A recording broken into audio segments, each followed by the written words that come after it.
Amigos de Canal 8 y Edición Ilimitada, tengan todos ustedes muy buenas noches. Como cada lunes, pasadita las 21 horas, es un gusto ingresar a vuestros hogares con su permiso para compartir una nueva entrega de Edición Ilimitada.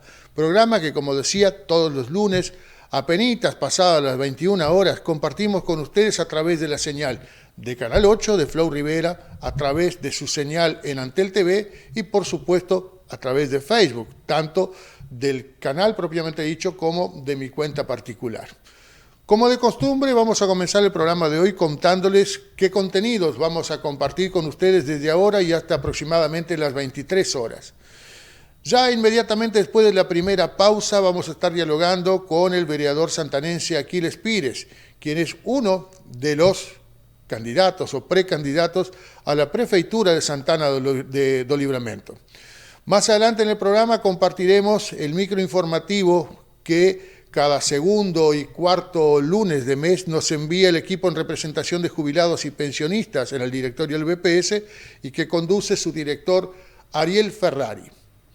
Después vamos a compartir un documental de algo así como 12 minutos que nos va a permitir comprender algo que muchos nos preguntamos y no todos comprendemos las verdaderas razones. ¿Por qué el continente africano, ese enorme continente lleno de riquezas materiales, donde allí hay todo, es un continente tan empobrecido, que no es lo mismo que ser un continente pobre?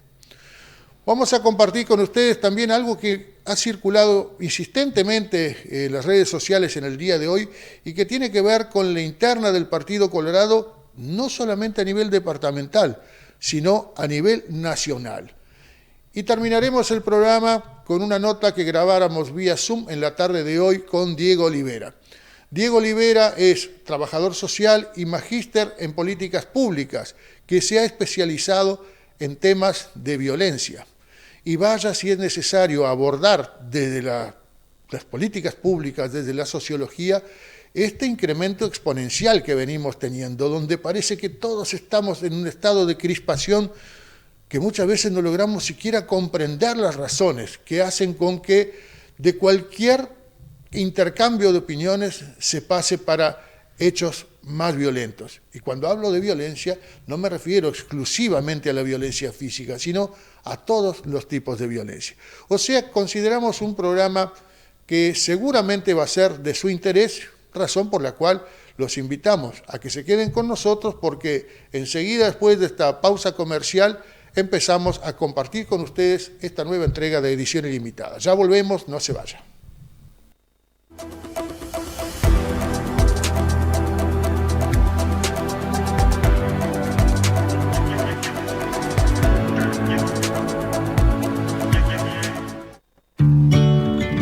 Un mundo de naturaleza te espera. Vení a recargar energía a las termas del Arapey y aprovecha estos beneficios. 20% de descuento en alojamientos de la Intendencia de Salto y 3 noches al precio de 2. Informate más en turismosalto.com por los teléfonos 473-34096 o 098-79-8035 o en redes sociales Turismo Salto Uruguay.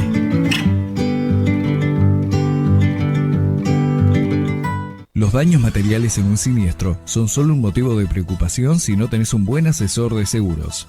Ricardo Giorello tiene la mayor experiencia y los precios más bajos en seguro para vehículos uruguayos y brasileños. Consulta en Monseñor Vera 1224 o por el celular y WhatsApp 098 79 67 37. Ricardo Giorello, la mejor opción en seguros de la frontera.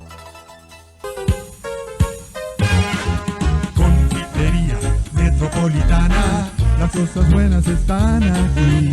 Confitería Metropolitana, el delicioso postre Rivelí. Qué masa, qué saladitos, qué sándwiches. Y solo aquí. Nuestro postre Rivelí. Una delicia. Confitería Metropolitana. Dr. Gon 726, teléfono 23390. A la hora de comprar o cambiar tu vehículo, no recorras cuadras y cuadras para estacionar. Pensá en nosotros. Vení a Dutra Automóviles y Utilitarios. Las marcas más vendidas y reconocidas de Plaza, con amplia financiación y la tranquilidad de que te hacemos todos los trámites. En Rivera estamos en nuestros 2 locales. Manuel Oribe, en la entrada de la cantera municipal, y en Avenida Guido Machado Brum, 2063. También tenemos sucursales en Tacuarembó y Salto. Agenda tu visita a los teléfonos 091-518-032 o 4623-5063. En Dutra, trabajamos con seriedad porque tu satisfacción es nuestra garantía de futuros negócios. A preocupação pela excelência na qualidade e elaboração de nossos produtos e atenção são nossa melhor carta de apresentação. Permanecemos com nossas 2 casas abertas de domingo a domingo para que você possa adquirir os melhores pães, biscoitos, bolos e tudo aquilo que possa imaginar, além de desfrutar de um quente e saboroso café. Nas padarias e confeitarias, bom apetite. Atendemos 363 dias do ano e só descansamos 24 de dezembro e 1º de janeiro. Venha nos conhecer, você se surpreenderá e já não nos abandonará. Estamos na esquina da Silveira Martins e Uruguai e na 24 de maio, quase João Manuel.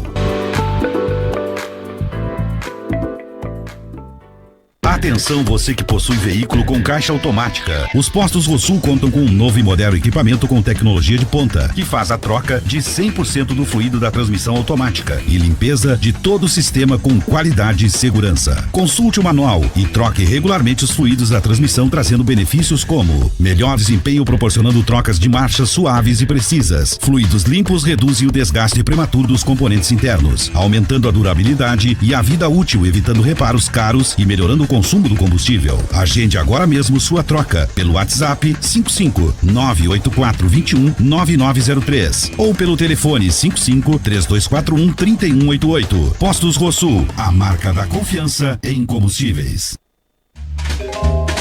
Para revertir la transformación regresiva, necesitamos un verdadero compromiso país. Hagamos un trato por la educación pública.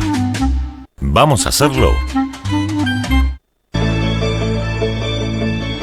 El biombo de la abuela vuelve al aire de la frontera para compartir información local, nacional, regional e internacional, sazonada con muy buena música y entrevistas en profundidad, donde trataremos bien a nuestros invitados, pero donde tampoco estamos dispuestos a perdonarles nada. Así siendo, solo me queda recordarte e invitarte para que te agendes esto.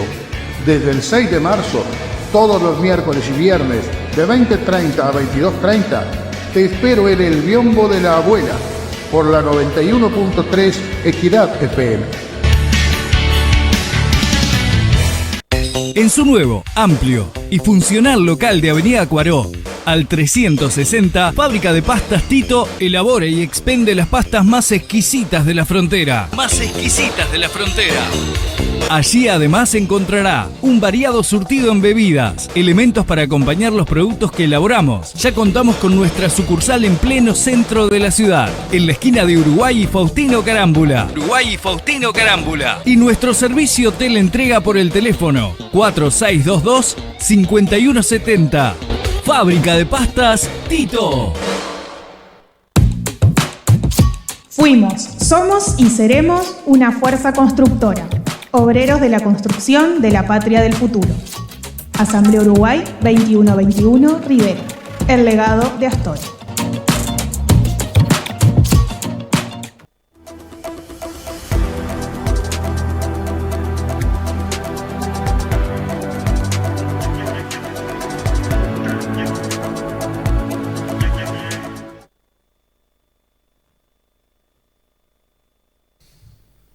Tal como lo dijimos antes de la pausa, ya estamos aquí en estudios de Canal 8 con el vereador santanense Aquiles Pires, con quien dialogamos hace algunas semanas y prometimos que lo íbamos a traer nuevamente. Bueno, aquí estás nuevamente, cumpliendo la promesa de ambas partes. ¿Cómo estás, Aquiles? Boa noite, Juan. Boa noite aos telespectadores do Canal 8. Boa noite a gente de Rivera, a gente da Fronteira. É um prazer estar aqui contigo. fazer parte do programa e conversar sobre os movimentos da nossa fronteira, da nossa Livramento Rivera. Né? Nós somos dois povos. Riveramento. Riveramento. É uma grande honra estar conversando contigo e interagindo e à disposição para falar aí dos assuntos da nossa fronteira. Essa semana tivemos um bem agitado a fronteira aqui, né? Positivo, isso é bom, circula pessoas, ganha o comércio, ganha onde tem gente, onde tem movimento a gente, aí possibilidade de que todos saiam de uma forma ou de outra contente e tendo êxito e lucrando, não no sentido financeiro, mas lucrando com a presença das pessoas e do público que vem à nossa fronteira aqui, porque, querendo ou não, nós somos uma fronteira que dependemos muito do turismo. E para ter turismo tem que ver circulação de pessoas, né? E isso é importante. Tuvimos, como tú decís, una semana en la que hubo gran movimiento realmente. El sábado fundamentalmente fue una jornada en la que en determinados horarios yo pensé que ya no iba a encontrar nadie, sin embargo la ciudad estaba llena. Sin embargo también, infelizmente, tuvimos noticias luctuosas que una vez más sacudieron a la población fundamentalmente de Rivera y que nos llena de congoja ante lo que fueron algunos hechos lamentables, como fue el asesinato de una joven estudiante de magisterio, luego también del incendio que generara la muerte de un señor discapacitado. O sea que algunas buenas noticias y otras no tanto. Aquiles, sos muy conocido como vereador por tu trayectoria, pero nadie llega a político sin tener una historia por detrás, ¿no? Una historia familiar, una historia de superación. ¿Quién es Aquiles Pires?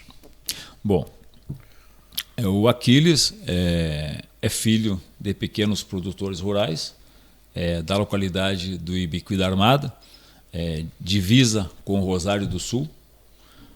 Meu pai, Aquiles Flores Pires, minha mãe, Cláudia Rodrigues Pires. Eu sou o caçula de 8 irmãos. Sempre tive um apego muito forte com a minha família e também com meu pai. O meu avô, na localidade do Ibiqui da Armada, Procório Pires, eu muito me espelhei nele nos contos que meu pai contava dele. Era uma pessoa muito solícita. Ele era uma pessoa, era curandeiro.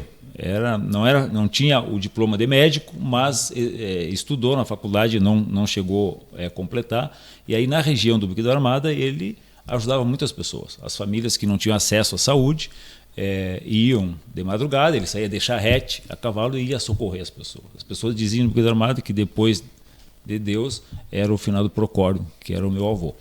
E ele deixou muitos livros. E eu quando era pequeno, chiquito, né, ficava lendo os livros dele. Me interessa muito isso. Livro de anatomia, livro de medicina, de remédios, de ervas medicinais. Ele tinha como um mini laboratório em casa, tudo feito com ervas. Né? E ele foi uma pessoa que ajudou muita gente lá. E eu ficava orgulhoso quando as pessoas diziam: esse é neto do finado Procório, filho do Aquiles. E eu tinha mesmo no meu pai. Claro. Pá, ele ajudou, sabe? Era Deus no céu e ele aqui na terra, que ajudava muita gente. Meu filho foi salvo por ele, meu irmão, minha esposa. Então, aquilo, eu ficava curioso, eu queria ser que nem meu avô. Né? E aí eu ficava estudando livro, desenho, eu não muito pequeno, aprendendo a ler, mas as figuras dos livros eu ficava, né, manuseando. E aí eu mexia às vezes nas coisas que meu pai tinha guardado para pegar os livros. E aí, vem cá, não, isso aqui do teu avô não tira daqui, então. E sempre eu tive essa vontade e me espelhava muito no meu pai e no meu avô. E aí eu digo: não, mas eu quero ser advogado. Porque a outra forma também, eu comecei a ler e ver, e falava: advogado pode fazer isso, advogado consegue. O advogado não deixou que tirasse a terra do vizinho. Eu digo: pá, mas esse cara é bom, esse tal de advogado, né? Eu quero ser isso. Uma profissão nobre. E aí comecei a estudar. Meus pais não tinham o recurso para pagar uma faculdade para mim, geralmente não tinha. Aí eu vim para o quartel. Estudei na escola Pinto da Rocha, Cirino, ali da localidade do Armo, do Vilso, Tabatinga. E aí fui para o quartel. No quartel eu digo: olha, eu não quero ficar no quartel. Eu vou voltar ao meu sonho de piada de criança. Eu quero ser advogado. Aí saí do quartel, fui trabalhar no posto de gasolina e fiz vestibular na Urcamp. Digo, vou fazer o vestibular para testar, para ver se eu passo ou não, vou ver. E eu sempre gostava de estudar. E fiz o vestibular e fui bem, né? E aí os professores, a secretária me chamou, bueno, tu passou e agora tem que fazer matrícula. Puxa, e aí não tinha dinheiro para pagar a totalidade da matrícula, porque trabalhando no posto. Aí eu juntei uns troquinhos que eu tinha, paguei a matrícula. E agora como é que eu vou pagar a faculdade? Aí o trabalho no posto de gasolina com as gorjetas eu juntava para pagar a mensalidade da faculdade. Aí às vezes pedia para meus irmãos emprestar para completar no final do mês, às vezes pedia para a mãe, mas a maioria do recurso fechava o valor da faculdade. No segundo semestre eu ganhei uma bolsa de estudo. As notas eram boas, aí ganhei uma bolsa de estudo, aí me aliviou. Eu trabalhei no posto Custódio Machado, aqui na linha. Na Tamandaré, aqui onde é a Custódio Machado Bebida, claro. E tinha uma estação de serviço ali. Então eu conheço muita gente de Rivera por esse trabalho ali. Permitime uma interrupção, porque justamente este programa, el otro día me reprocharon, porque el programa sale de aquí, de Rivera, donde todos entendemos portugués, pero se ve en otras partes del país donde muchas veces no se comprenden algunos términos. Cuando tú decís posto de gasolina, estás hablando de una estación de servicio. Estación de ¿no? servicio. Trabajabas como pistero, ahí está, como pistero en una estación de servicio, y con eso te lograbas pagar a faculdade na Urcamp, que era a única faculdade que tinha direito na cidade. Claro. Para mim sair da cidade eu tinha que deixar minha família. E aí ia se tornar até mais caro, não tinha que pagar hospedagem, etc. Então eu achei mais razoável estudar aqui, fazer um sacrifício para captar recurso aqui, que eu tinha pelo menos moradia e tinha mais acesso à faculdade. E aí era a Urcamp que tinha direito. E aí na Urcamp sempre tivemos nota boa, tinha uma relação muito boa com os professores, né? Todos, até pelos professores, por saberem não o sacrifício que eu fazia, mas pela dedicação e pela vontade. Então, notas razoáveis, sempre notas boas. Aí no segundo semestre eu ganhei a bolsa de estudo e aí sim, aí o salário era o suficiente para pagar, eu pagava 50%, aí sobrava, né? Nesse período foi um dos períodos mais relevante da minha vida, porque aí tu vê a necessidade de te desdobrar.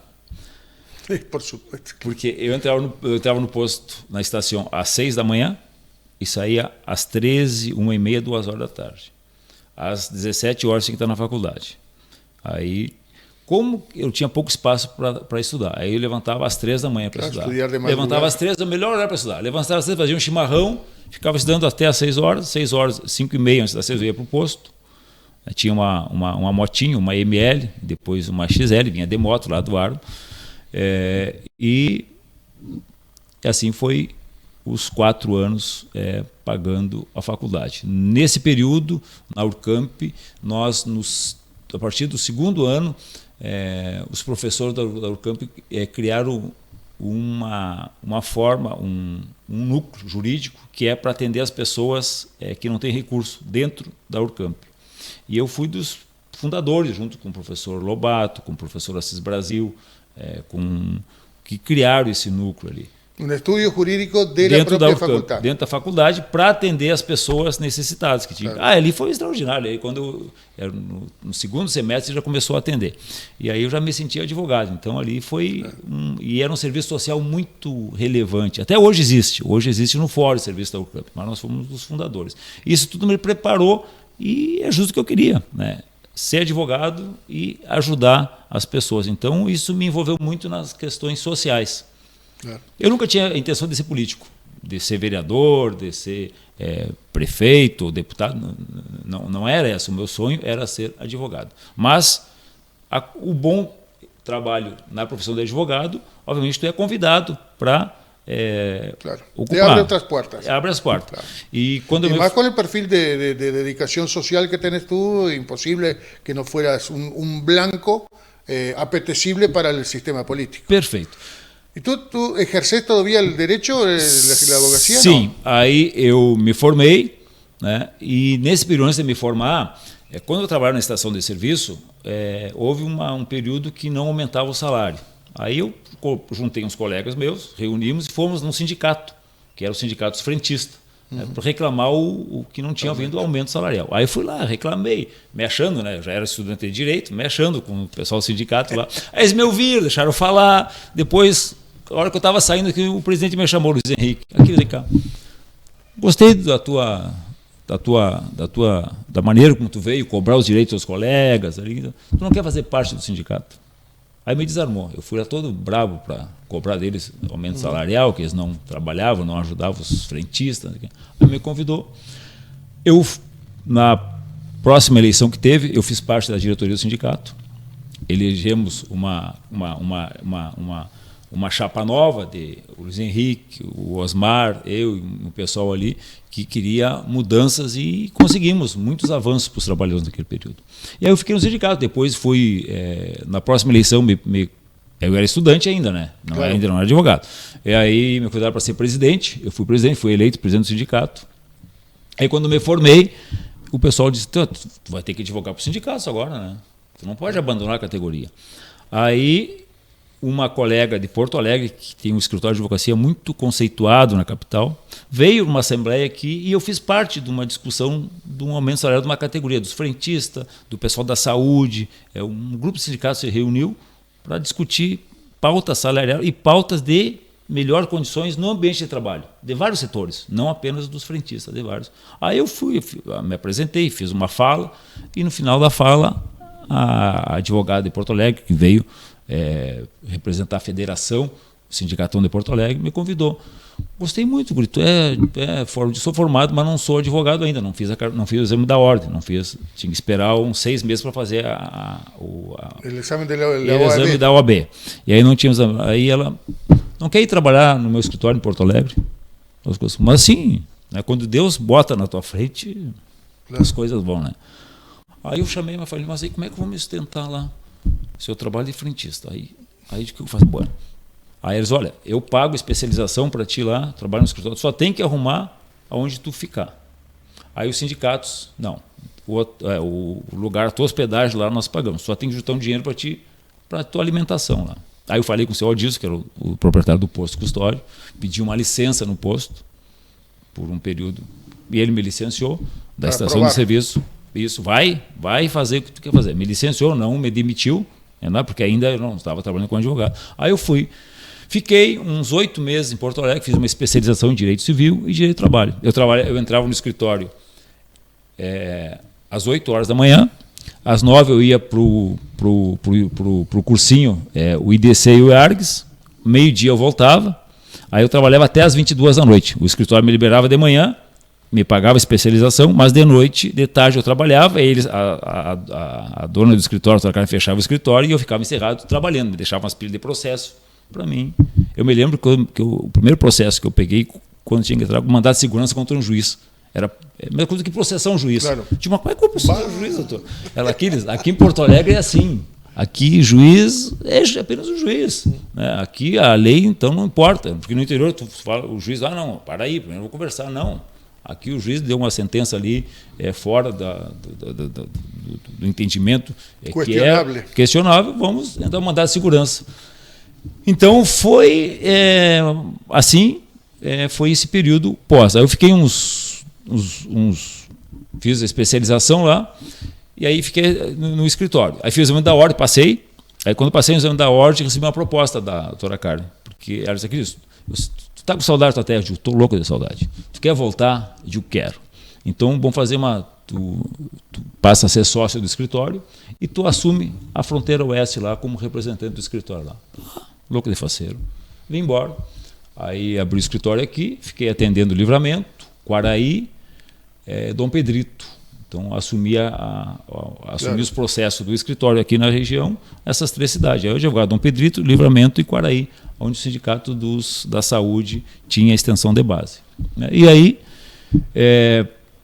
depois de uns 3 anos defendendo e ter êxito em alguns processos grandes para os trabalhadores, o grupo de sindicalistas, nós precisamos de um representante no Legislativo. Claro. Eu digo, precisamos mesmo, vamos colocar um... Não, mas é tu, cara. Aí fui eu de candidato. Não me elegi na primeira eleição, fiz quase 1.000 votos, 800 e poucos, mas o Partido dos Trabalhadores elegeu apenas um vereador. Que ano estamos falando disso? Em 2008. Aí em 2012 eu voltei para concorrer, aí fui eleito. Aí depois, todos os anos, eu sou eleito sempre. Desde 2012 até agora, em todas as eleições, reeleito, e o único vereador que aumenta a votação em todos os anos. Então, todos os anos, geralmente, os vereadores, no primeiro ano se elege, depois baixa a votação, não. Nós, todos os anos, todas as eleições, nós subimos a votação. Fui candidato a deputado estadual pelo PT em 2018 também. Dos candidatos a deputado estadual, fui o que mais voto fez em Livramento, de Livramento. Não me elegi, porque é muito difícil ter eleger deputado estadual, porque o Rio Grande do Sul é muito grande e a nossa cidade aqui centenas de municípios também, que a competência é enorme. E a distância dos nossos municípios aqui, pelo número de votos, é muito diferente de Porto Alegre. Porto Alegre, tu pega a região metropolitana, tu elege. Tu tem ali 3, 4 milhões de votos para disputar. Claro. Aqui, tu tem de uma cidade a outra, tu tem 40 mil votos para disputar, e disputar com os deputados que já têm a máquina na mão fica muito difícil. Claro. Estas son las cosas interesantes de hablar con la dirigencia política, porque no es lo que habitualmente se sabe. Habitualmente uno conoce, bueno, la tarea o el trasiego que hace un dirigente político en su actividad más visible, la actividad actual, que es la de la dirigencia política. Pero poco se sabe de los orígenes, precisamente, de su familia, de cómo se forjó una candidatura y finalmente su perfil político. Mira, llegan algunos mensajes, dice Carlos Manes, o Manés, no sé cómo es, dice, ese o próximo prefeito, vamos que vamos, voy a tratar de leerlo en español. Águido Giordano dice, vamos prefeito Aquiles Pires. Laura Cristiane Pereira, buenas noches, acompañando. Gretel Rosadilla nos dice buenas noches y que se escucha algo entrecortado, le aviso también al control. Aquiles, 6 de octubre van a ser las elecciones municipales, ¿no? 10 candidatos a prefeito, o 9 ahora parecería, no sé, al final no sé, me quedé confundido con eso, porque surgiu uno nuevo. Pré-candidatos todos pré-candidatos, nenhum, não houve as convenções partidárias, são todos pré-candidatos, mas eu acredito que deve ficar em torno de 5 candidatos a prefeito, porque tem o PRD ali, tem 4 candidatos que são de um partido, então aqueles que anunciaram ali, um deles vai sair um só. Vai sair um só, então eu acredito que deve ter 4 ou 5 candidatos a prefeito no nosso município. Tu serias, em princípio, sos o pré-candidato de que partidos? A gente tem uns partidos aliados, né? O PDT, o PCdoB e o PSOL, a princípio, são os partidos aliados. Nós estamos aberto e querendo construir com os partidos. Porque, sou do PT? Sim, sou pré-candidato do PT e do PCdoB, que é uma federação. Nós temos o PDT como aliado, o PSB era um dos partidos que a gente estava dialogando para compor conosco, mas no momento eles anunciaram uma candidatura própria, que a gente respeita, tem todo o direito, mas ainda é uma construção de construir um grupo de partidos com uma proposta que sirva para a população de Livramento. Não é apenas o PT, o Aquiles, que não, nós queremos apresentar um projeto, uma proposta para o crescimento local e regional, principalmente baseado nas políticas públicas do governo federal. Nós temos que aproveitar que o governo federal tem um olhar muito bom para as cidades e principalmente para as cidades de fronteira. O governo Lula tem um olhar muito especial para a questão do Mercosul. E o Uruguai é um parceiro de primeira mão do Brasil na construção de políticas públicas. Tanto é que o aeroporto aqui, o Lula assumiu, menos de 6 meses, já se viabilizou o aeroporto binacional. Eu lo quero ver funcionando todavía, não? Já está próximo, a princípio. Dicen que em junho estaria próximo. Eu creio que todavía hay mucha cosa por resolver, não? Há umas quantas coisas que todavía estão em uma nebulosa. Para operar, mas já existe toda a vontade e os acordos de funcionamento. Agora tem que ver a forma de funcionamento e as empresas que vão operar, que é outro processo. Uma pauta que eu tenho trazido é muito focado na educação. Nós precisamos promover uma educação binacional que permitam que uruguaios e brasileiros estudem numa instituição que tenha um diploma único que tenha validade nas duas cidades.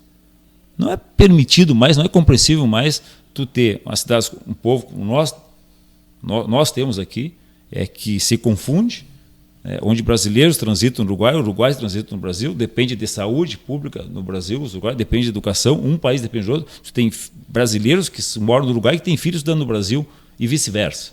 Então isso tem que abrir, nós temos que ter a sensibilidade de entender que as instituições têm que promover um diploma para que o aluno dessas instituições tenha um diploma que possam trabalhar tanto no Brasil como no Uruguai. Claro. Nós temos que avançar para isso. E o primeiro passo foi dado com o IFSU.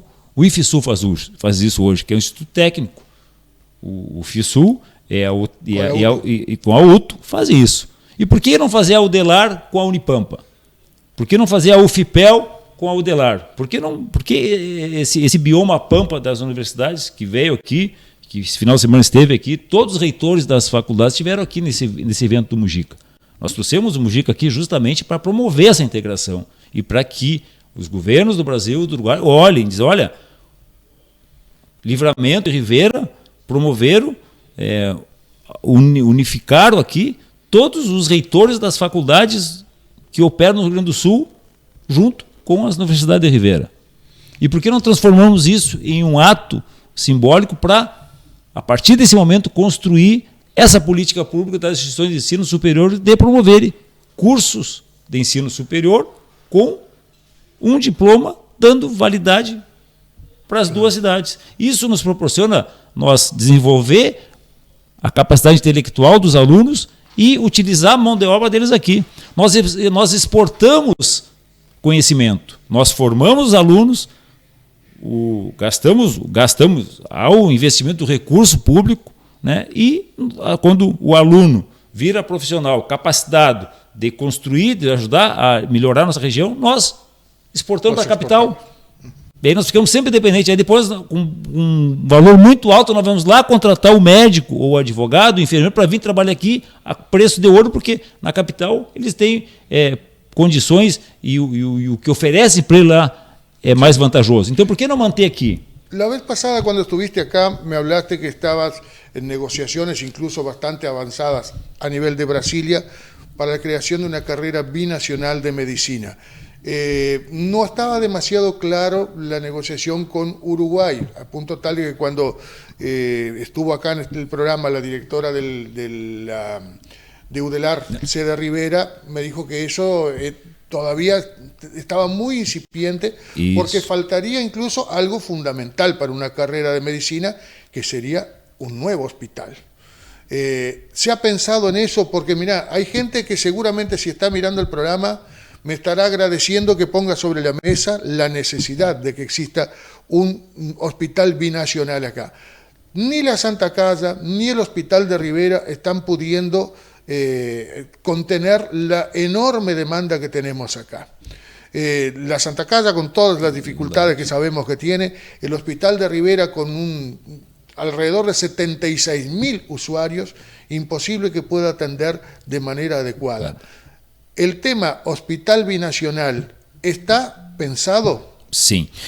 Essa ideia de permitir. Primeiro, nós precisamos que o governo brasileiro emita um decreto autorizando as instituições de ensino superior fazerem essa parceria, né, de forma fazer. Isso não está todavia, então? Todavia não. Foi o projeto que nós encaminhamos a Brasília, né, e que nós estamos esperando que isso seja colocado. Mas há uma pressão muito forte das universidades privadas que isso não ocorra, porque eles não conhecem a nossa realidade aqui. Eles dizem, vão abrir um novo curso de medicina em Livramento. Não, não é em Livramento. É um novo curso de medicina binacional. Então, isso, nós fizemos uma apresentação em Brasília, iremos de novo para esclarecer. Nós vamos competir com as faculdades que já existem. A ideia é criar um curso novo, binacional, especificamente para as cidades de fronteira, para esse público que nós temos aqui. Mencionás que hay una oposición o una presión muy fuerte por parte de las universidades privadas. ¿Las universidades federales? Porque as federais querem, porque elas são públicas. Mas as instituições privadas entendem que vai tirar a matéria-prima deles, que é os alunos, que todos vão querer. Claro, isso é esta nova faculdade. Essa nova faculdade. Bom, mas eu acredito que não vai ter, não vamos tirar, porque vai ser limitado. Vai ser uma faculdade e ela recém está iniciando. Então isso ela não vai tirar. Talvez que tu consiga uns 100. Isso para todo mundo, para todo o estado do Rio Grande do Sul, isso é quase pouquíssimo. Claro. Pelo contrário, tu vai oportunizar aquela gente que não tem condições de ir naquela privada. Tu não vai tirar, tu não vai competir com aquela. O que tem na privada vai permanecer lá. Tu vai promover, vai dar condições para os que estão aqui que não têm essa possibilidade. Pois bem, mas esse curso, essa ideia se transformou, junto com o Bioma Pampa, em outras possibilidades. Então não é só a medicina. Seria as faculdades formar outros cursos. Então, quando tu abre essa possibilidade, tu abre um leque. Medicina, enfermagem, tecnologia, ciência. Imaginologia. Porque aí depende das instituições. Nós não vamos proibir ninguém. Se a UFPEL quer vir e quer fazer uma parceria com a UTEC, numa determinada área específica, pode fazer. Se a Unipampa vier fazer isso. E nós utilizaríamos os hospitais como referência. Então não é criar um hospital novo. Os hospitais aqui receberiam investimento do governo federal para abrir a possibilidade desses alunos utilizar o hospital. Mas isso seria após a criação da oficina. Isso não é a curto prazo, né? O hospital vem depois. Primeiro tem que abrir a possibilidade do curso. E depois se adaptaria aos hospitais que já existem, que são hospitais que não estão atendendo, haveria ampliação e eles poderiam suprir essa área, porque são os 2 hospitais públicos que nós temos aqui. Claro. E nós estamos falando de instituições públicas, não de privada. A ideia é que haja essa formação de nível superior para as instituições públicas. Claro. Aquiles, vamos a tratar de redondear porque ya estamos llegando ya estamos pasados en realidad del horario, pero no quiero dejar pasar por alto lo siguiente. Elecciones en 6 de octubre. En Livramento no hay posibilidad de una segunda vuelta, ¿no? Por la cantidad de habitantes. ¿Cómo se resuelve? ¿El que tiene más votos gana? Sí. ¿Eso favorece o por el contrario perjudica las posibilidades de Aquiles Pires? Habida cuenta de las posibles acuerdos que haya, como para... En un caso, una segunda vuelta, podrían haber acuerdos. Al no haber essa possibilidade, vos te sentís favorecido ou perjudicado?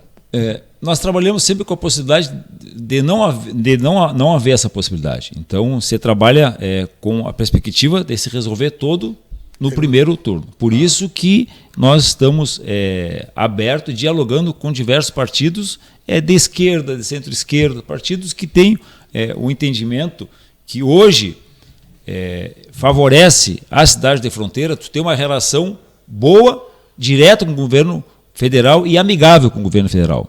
Coisa que hoje o governo municipal, com a prefeita, que hoje é prefeita do nosso município, ela não tem com o governo federal, porque antes da eleição, ela, numa rádio aqui de Santo Livramento, disse que se o governo Lula fosse eleito, ela não pensou nas possibilidades de se eleger um presidente que não era o presidente dela, que levaria as algemas ao presidente. Uhum. Então isso tira a capacidade dela de diálogo com o governo federal. Então esse é um empecilho, é isso que nós não queremos. Nós queremos aumentar, porque cidades, municípios pequenos, Chiquito que nem o nosso, vamos brigar com o governo federal se nós dependemos dele. Então não podemos brigar, nós temos que ter uma relação harmônica, né, para buscar recursos para o nosso município. Esse é o entendimento, por isso que eu sou pré-candidato a prefeito, porque eu tenho certeza e tenho essa relação com o governo federal, diferente, pensando em ajudar o município. Isso é que une esses partidos que estão conosco, e nós iremos trazer mais partidos, até garanto que nós vamos trazer mais partidos para compor essa coligação, que não é, o pessoal diz o bloco de esquerda, não é bloco de esquerda. O bloco foi na Câmara, quando se criou ali, para a gente votar alguns projetos que estavam errados do Executivo, que nós criamos o bloco. Mas fora a Câmara, isso que nós estamos criando, são coligações, são afinidades de partidos que têm o entendimento que a Ana, hoje, ela faz um governo razoável, mas nós podemos ser muito mais, avançar muito mais. E nós sempre trabalhamos com a perspectiva de avançar. Nós não podemos regredir. E se esse governo permanecer, vai ficar estagnado de um período. Hoje, o município de Livramento hoje arrecada muito mais do que arrecadava há 4 anos atrás. Nós aumentamos a arrecadação do município. O município recebe por mês, só da energia eólica, que foi criada pelo Lula, que foi criada pelo PT, mais de 3, repassa por mês ao município em média 3 milhões, que não recebia antes. Claro. A Unipampa, que é uma universidade criada pelo governo federal, pelo governo Lula, também traz. Então, nós queremos avançar nisso, nós precisamos avançar em novos parques eólicos, nós precisamos avançar com novos cursos da Unipampa e avançar com algo que nos favoreça, com um curso binacional, permitindo que as instituições de ensino e outros programas do governo federal que hoje são os que mais trazem recurso ao nosso município. Claro, o governo municipal diz, nós temos recurso livre. Claro, usa todo o recurso do governo federal, é óbvio que vai sobrar o recurso, mas tem que saber investir e tem que ter um diálogo permanente com o governo federal e com o governo estadual. Voy a leer alguna noticia, algún mensaje más. Dice, muy buena propuesta de salud, ahora muy difícil de concretarlo, está muy lejos de la realidad, sería espectacular. Buenas noches, dice Yader Camejo. E bueno, los otros mensajes que já havíamos leído anteriormente. Para finalizar, isso, antes de finalizar, está muito longe, mas está mais perto do que quando se iniciou. Claro. Porque no sábado, na Unipampa, todos os reitores da Universidade da UFPEL, da UFPEL, da Unipampa, da Universidade de Rio Grande, da de Medicina e Enfermagem de Porto Alegre, assinaram um documento constituindo o Bioma Pampa, que é esse grupo de universidades criando um grupo, o Bioma Pampa, que é justamente nós queremos trazer a sede para Livramento. Nós vamos em busca de um prédio, de um local próprio para eles instalarem a sede aqui em Livramento. Nós instalando a sede aqui, nós ficamos como referência do Bioma Pampa. E é esse Bioma Pampa que está à frente, nós estamos com eles, para trazer esse curso binacional. E as faculdades, as universidades estão todas dentro do Bioma Pampa. Claro. Então se avançou muito e foi criada a carta de intenções do Bioma Pampa. E nós vamos ter uma sede própria aqui e queremos trazer aqui para Santana do Livramento e começar com essa aprofundar isso, porque há um engajamento do ex-presidente Pepe Mujica, há um engajamento do ministro Paulo Pimenta e há uma intenção do presidente Lula de fomentar o crescimento das cidades de fronteira. Então nós demos um passo largo para frente. Está longe ainda, mas já se constituiu, tu já vê solidez nessa ideia, com a carta de constituição do Bioma Pampa, assinado por todas as universidades que estiveram aqui. Aquiles, ya estamos más que pasados de la hora, pero quiero hacerte una última pregunta que tiene que ver justamente con las precandidaturas y las candidaturas. ¿Cuál es el plazo para que queden definitivamente consagradas las candidaturas a prefeitura? As convenções vão até... os partidos podem fazer as convenções até junho, final de junho, início de julho. Até lá os partidos podem fazer ele antes, mas o prazo é até a final de junho. Então, até junho tem a possibilidade dos partidos fazer as convenções e apresentar seu candidato. Alterando, não. Nós estamos dialogando com outros partidos, nós ainda não afirmamos o vice-candidato a prefeito. Nós queremos um vice que tenha um perfil com essa nossa ideia, de inovação, de renovação, né, e de propostas positivas para o nosso município. Há possibilidade de que seja uma vice-prefeita? Há possibilidade. As possibilidades estão todas abertas ainda. Claro. Un gusto realmente que hayas estado por acá y seguramente antes de octubre vamos a tener oportunidad de dialogar nuevamente. Muito obrigado, Juan. Eu agradeço. Parabéns pelo teu programa. Agradeço as pessoas que participaram. Um grande abraço, uma boa noite a toda a comunidade da fronteira. Gracias. Amigos, vamos a los compromisos comerciales y los consejos de aquellos que hacen posible la salida al aire de Edición Ilimitada, y al regreso de la pausa seguimos con más Edición Ilimitada. No se vayan, ya venimos.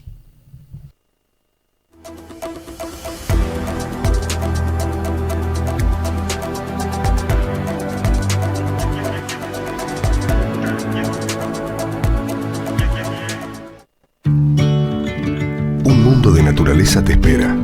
Vení a recargar energía a las termas del Arapey y aprovecha estos beneficios. 20% de descuento en alojamientos de la Intendencia de Salto y 3 noches al precio de 2. Informate más en turismosalto.com por los teléfonos 473-34096 o 098 79 80 35 o en redes sociales Turismo Salto Uruguay.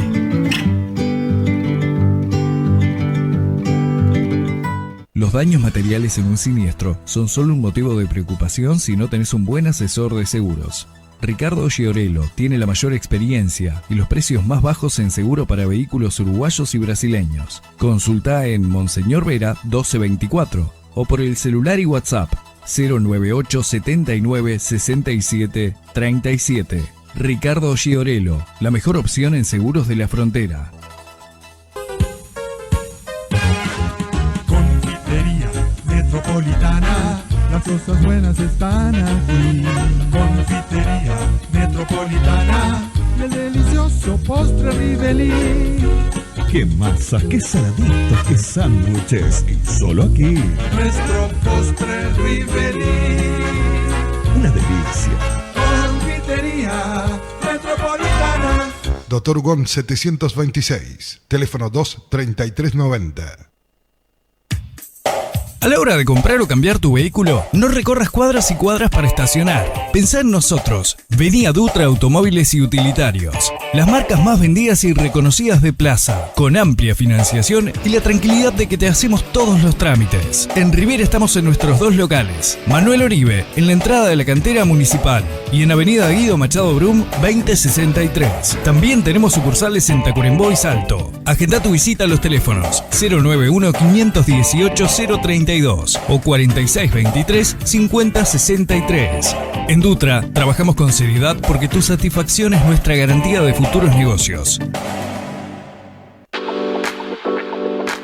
A preocupação pela excelência na qualidade e elaboração de nossos produtos e atenção são nossa melhor carta de apresentação. Permanecemos com nossas duas casas abertas de domingo a domingo para que você possa adquirir os melhores pães, biscoitos, bolos e tudo aquilo que possa imaginar, além de desfrutar de um quente e saboroso café. Nas padarias e confeitarias, bom apetite. Atendemos 363 dias do ano e só descansamos 24 de dezembro e 1º de janeiro. Venha nos conhecer, você se surpreenderá e já não nos abandonará. Estamos na esquina da Silveira Martins e Uruguai e na 24 de maio, quase João Manuel. Atenção você que possui veículo com caixa automática. Os postos Rosul contam com um novo e moderno equipamento com tecnologia de ponta, que faz a troca de 100% do fluido da transmissão automática e limpeza de todo o sistema com qualidade e segurança. Consulte o manual e troque regularmente os fluidos da transmissão, trazendo benefícios como melhor desempenho proporcionando trocas de marchas suaves e precisas. Fluidos limpos reduzem o desgaste prematuro dos componentes internos, aumentando a durabilidade e a vida útil, evitando reparos caros e melhorando o consumo do combustível. Agende agora mesmo sua troca pelo WhatsApp 55 984 21 9903 ou pelo telefone 55 3241 3188. Postos Rosul, a marca da confiança em combustíveis. Para revertir la transformación regresiva, necesitamos un verdadero compromiso país. Hagamos un trato por la educación pública. ¿Vamos a hacerlo? El biombo de la abuela vuelve al aire de la frontera para compartir información local, nacional, regional e internacional, sazonada con muy buena música y entrevistas en profundidad, donde trataremos bien a nuestros invitados, pero donde tampoco estamos dispuestos a perdonarles nada. Así siendo, solo me queda recordarte e invitarte para que te agendes esto. Desde el 6 de marzo, todos los miércoles y viernes, de 20:30 a 22:30, te espero en el biombo de la abuela, por la 91.3 Equidad FM. En su nuevo, amplio y funcional local de Avenida Cuaró, al 360, Fábrica de Pastas Tito elabora y expende las pastas más exquisitas de la frontera. Más exquisitas de la frontera. Allí además encontrará un variado surtido en bebidas, elementos para acompañar los productos que elaboramos. Ya contamos con nuestra sucursal en pleno centro de la ciudad, en la esquina de Uruguay y Faustino Carámbula. Y nuestro servicio teleentrega por el teléfono 4622-5170. Fábrica de pastas Tito. Fuimos, somos y seremos una fuerza constructora. Obreros de la construcción de la patria del futuro. Asamblea Uruguay 2121 Rivera. El legado de Astor.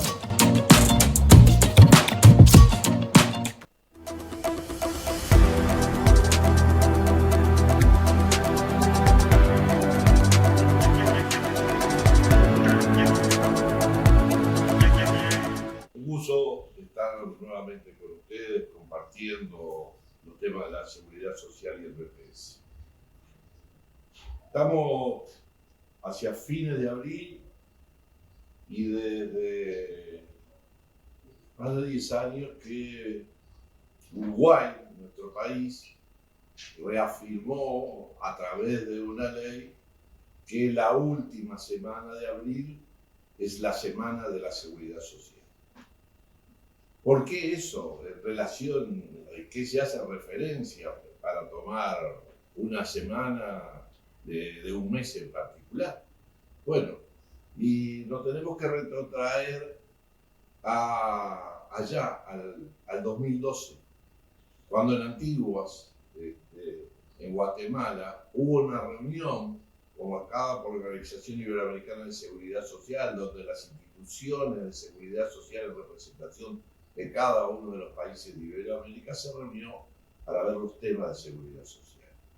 Y allí, entre las cosas que de alguna forma se reivindican, y creo que tiene absoluta vigencia, y por eso la importancia de recordar, no hay tantas actividades, no se desarrollan tantos hechos que destaquen como recuerdo por allá por el 2015, 2016, hasta en el ámbito parlamentario, con la Cámara de Diputados, con la Cámara de Senadores, desarrollando actividades, porque es que la Semana de la Seguridad Social se exprese a través de una ley que aprobó el Parlamento, muestra la importancia que el Uruguay le da a este derecho humano.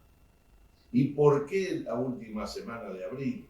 Porque miren ustedes, 1952, pocos años después de haber terminado la Guerra Mundial, en el 48 se hace la Declaración Universal de los Derechos Humanos, allá en París, grupo de técnicos, expertos de cada una de las naciones designadas, desarrollan y los países integrantes de las Naciones Unidas los integran. En un momento particular, si se quiere, del mundo, y en particular en Europa, donde la Segunda Guerra Mundial había devastado, había dejado una crisis social, económica, brutal a un conjunto de países, donde la malaria, las enfermedades de arriba abajo atravesaban las sociedades, donde habían quedado huérfanos, mutilados, donde habían quedado viudas. Y bueno, pero esa Declaración Universal expresa que la seguridad social debe darle respuestas a cada una de esas contingencias que nos pueden pasar a lo largo del día. A veces no solo por el tema de eso que había sucedido tan grave que era la guerra, sino que en la vida misma y el transcurrir nos suceden contingencias que no nos permiten generar ingresos para subsistir uno y la familia, y la seguridad social allí tiene que dar respuesta. Pero lo importante, además, lo trascendental, además, era que el Estado es el responsable, es el garante, es el gestor los derechos en materia de seguridad social. Por eso nuestra posición crítica desde el primer día a la existencia de ahorro individual donde no hay solidaridad, nuestras críticas a un sistema administrado por privados que su objetivo no es lo que habla la Declaración de los Derechos Humanos, sino lo que en definitiva es una regla del mercado, el poner una empresa para generar lucro. Entonces, ajeno totalmente el lucro a lo que dice la Declaración Universal de los Derechos Humanos y a lo que 4 años después en la Organización Internacional del Trabajo, a través de un convenio, el convenio 102, fija las normas mínimas en materia de seguridad social. Es decir, después de esa declaración de Naciones Unidas, el organismo de Naciones Unidas que mira los temas del trabajo, único organización que es tripartita, donde además de los gobiernos están las organizaciones de trabajadores y de empleadores, resuelven hacer un convenio, una norma en materia de seguridad social para que después cada uno de esos países la ratifique y se obligue a cumplir lo que dice esa norma. ¿Y qué contiene esa norma? En pocas palabras, porque es una norma de las más importantes, absolutamente vigente, aunque hayan pasado más de 72 años. Lo primero, no habla de un modelo único, porque la construcción de un modelo de seguridad social tiene que ver con el grado de desarrollo de la sociedad, cómo es el mundo del trabajo. Hay países que son mucho más, digamos, industriales, que otros son de servicio, que la expectativa en unos es más larga que en otros, que la composición social, algunos son, mucho más habitado el campo que la ciudad, y tantas componentes que hay que analizar para que en definitiva se construya de acuerdo al país, a la nación para la cual se está pensando en desarrollar ese convenio. Entonces, lo primero, no hay un modelo único, pero sí lo que tiene planteado la OIT es que más allá de cuál sea el modelo, hay principios en materia de seguridad social que no se pueden dejar fuera.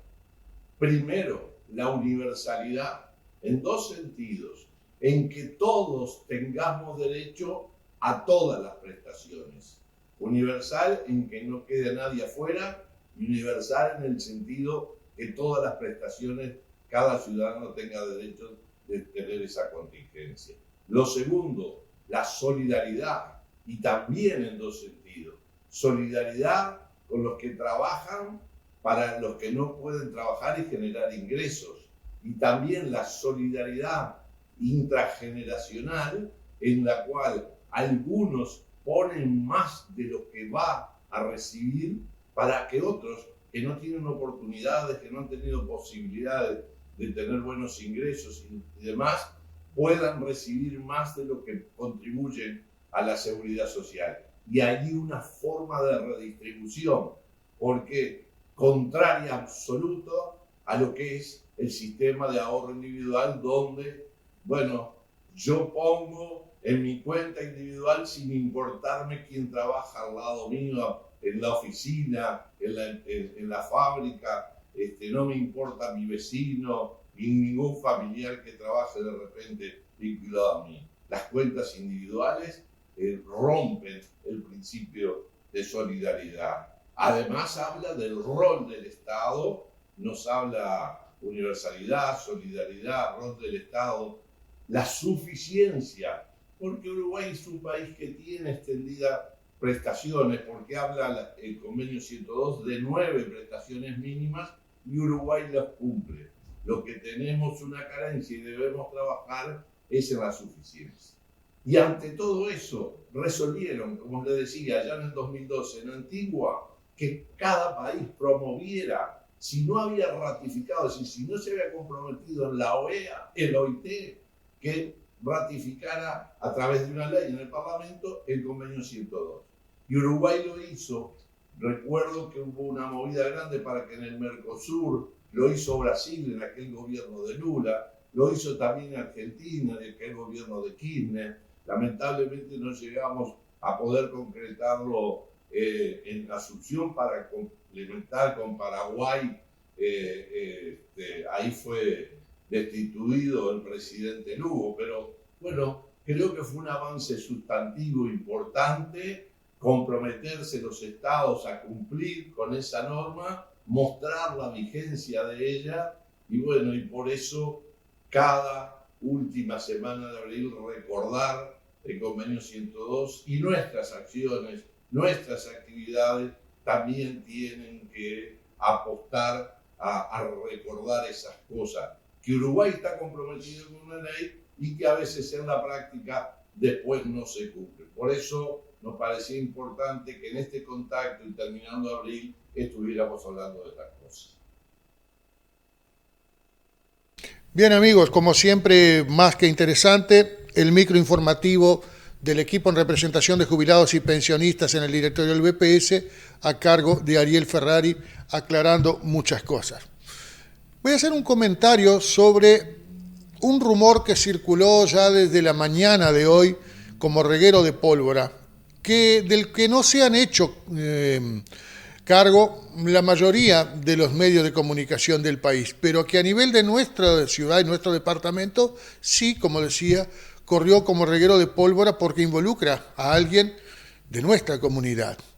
Concretamente en la mañana de hoy, el medio Cadena del Mar FM de Maldonado decía que el periodista Matías Napilotti revelaba que había rumores dentro de la interna del Partido Colorado que decían que hasta hace poco secretario general del partido, doctor Julio María Sanguinetti, estaba, además de apoyando la precandidatura de Tabaré Viera, pretendiendo también apoyar la precandidatura de Andrés Ojeda.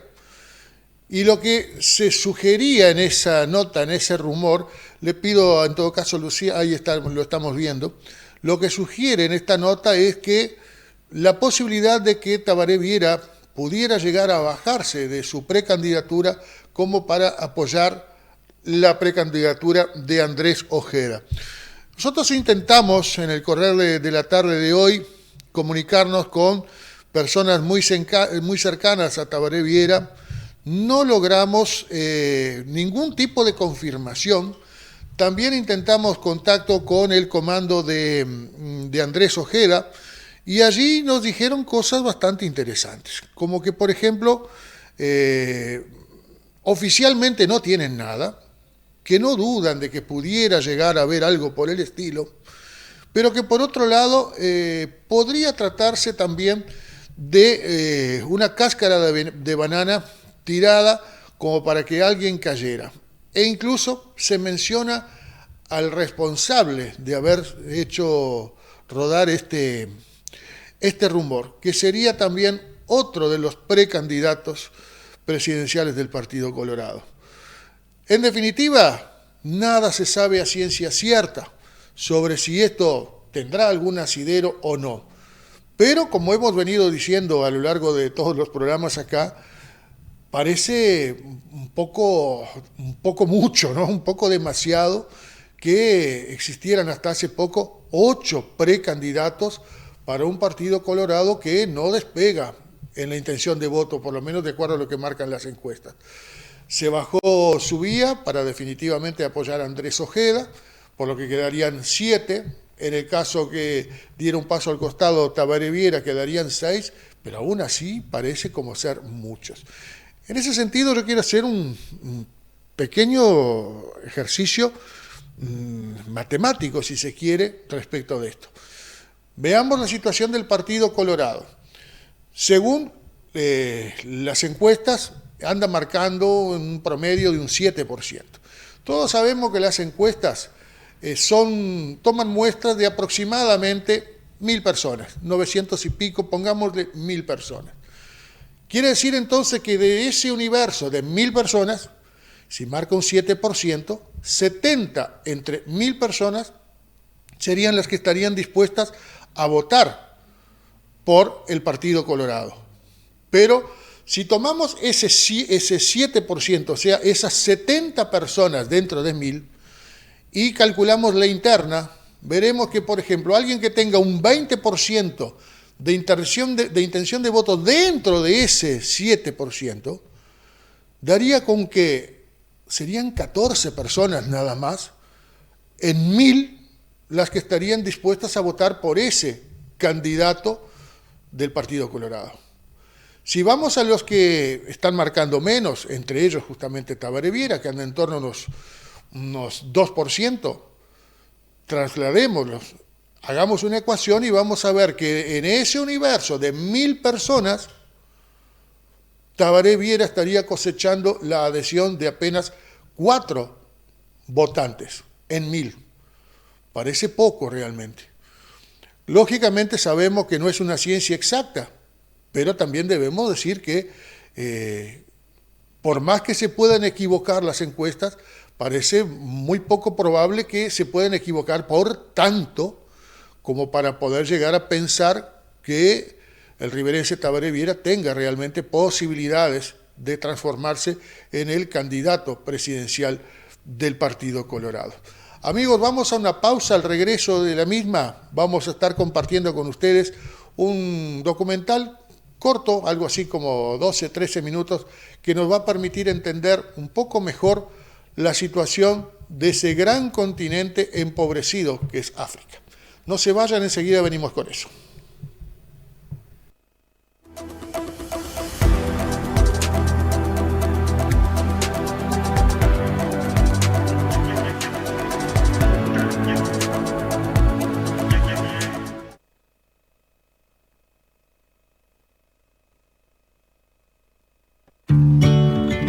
Un mundo de naturaleza te espera. Vení a recargar energía a las termas del Arapey y aprovecha estos beneficios. 20% de descuento en alojamientos de la Intendencia de Salto y 3 noches al precio de 2. Informate más en turismosalto.com por los teléfonos 473-34096 o 098-79-8035 o en redes sociales Turismo Salto Uruguay.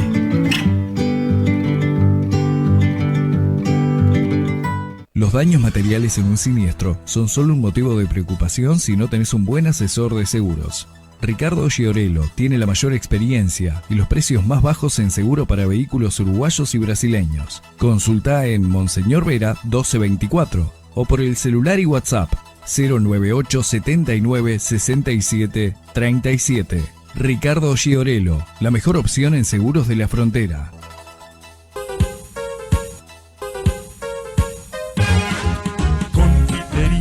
Metropolitana, las cosas buenas están aquí. Confitería Metropolitana, el delicioso postre Rivelí. Qué masas, qué saladitos, qué sándwiches. Y solo aquí. Nuestro postre Rivelí. Una delicia. Confitería Metropolitana. Dr. Gon 726, teléfono 2-3390.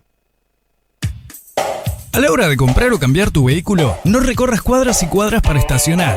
Pensá en nosotros. Vení a Dutra Automóviles y Utilitarios. Las marcas más vendidas y reconocidas de Plaza, con amplia financiación y la tranquilidad de que te hacemos todos los trámites. En Riviera estamos en nuestros 2 locales. Manuel Oribe, en la entrada de la cantera municipal, y en Avenida Guido Machado Brum, 2063. También tenemos sucursales en Tacuarembó y Salto. Agenda tu visita a los teléfonos 091-518-032 o 4623-5063. En Dutra trabajamos con seriedad porque tu satisfacción es nuestra garantía de futuros negocios. A preocupação pela excelência na qualidade e elaboração de nossos produtos e atenção são nossa melhor carta de apresentação. Permanecemos com nossas 2 casas abertas de domingo a domingo para que você possa adquirir os melhores pães, biscoitos, bolos e tudo aquilo que possa imaginar, além de desfrutar de um quente e saboroso café. Nas padarias e confeitarias, bom apetite. Atendemos 363 dias do ano e só descansamos 24 de dezembro e 1º de janeiro. Venha nos conhecer, você se surpreenderá e já não nos abandonará. Estamos na esquina da Silveira Martins e Uruguai e na 24 de maio, quase João Manuel. Atenção você que possui veículo com caixa automática. Os postos Rosul contam com um novo e moderno equipamento com tecnologia de ponta, que faz a troca de 100% do fluido da transmissão automática e limpeza de todo o sistema com qualidade e segurança. Consulte o manual e troque regularmente os fluidos da transmissão, trazendo benefícios como melhor desempenho proporcionando trocas de marchas suaves e precisas. Fluidos limpos reduzem o desgaste prematuro dos componentes internos, aumentando a durabilidade e a vida útil, evitando reparos caros e melhorando o consumo do combustível. Agende agora mesmo sua troca pelo WhatsApp 55-98421-9903 ou pelo telefone 55-3241-3188. Postos Rosul, a marca da confiança em combustíveis. Para revertir la transformación regresiva, necesitamos un verdadero compromiso país. Hagamos un trato por la educación pública. ¿Vamos a hacerlo? El biombo de la abuela vuelve al aire de la frontera para compartir información local, nacional, regional e internacional, sazonada con muy buena música y entrevistas en profundidad, donde trataremos bien a nuestros invitados, pero donde tampoco estamos dispuestos a perdonarles nada. Así siendo, solo me queda recordarte e invitarte para que te agendes esto. Desde el 6 de marzo, todos los miércoles y viernes, de 20:30 a 22:30, te espero en el biombo de la abuela, por la 91.3 Equidad FM. En su nuevo, amplio y funcional local de Avenida Cuaró, al 360, Fábrica de Pastas Tito elabora y expende las pastas más exquisitas de la frontera. Allí además encontrará un variado surtido en bebidas, elementos para acompañar los productos que elaboramos. Ya contamos con nuestra sucursal en pleno centro de la ciudad, en la esquina de Uruguay y Faustino Carámbula. Y nuestro servicio teleentrega por el teléfono 4622-5170. Fábrica de Pastas Tito. Fuimos, somos y seremos una fuerza constructora. Obreros de la construcción de la patria del futuro. Asamblea Uruguay 2121 Rivera. El legado de Astor.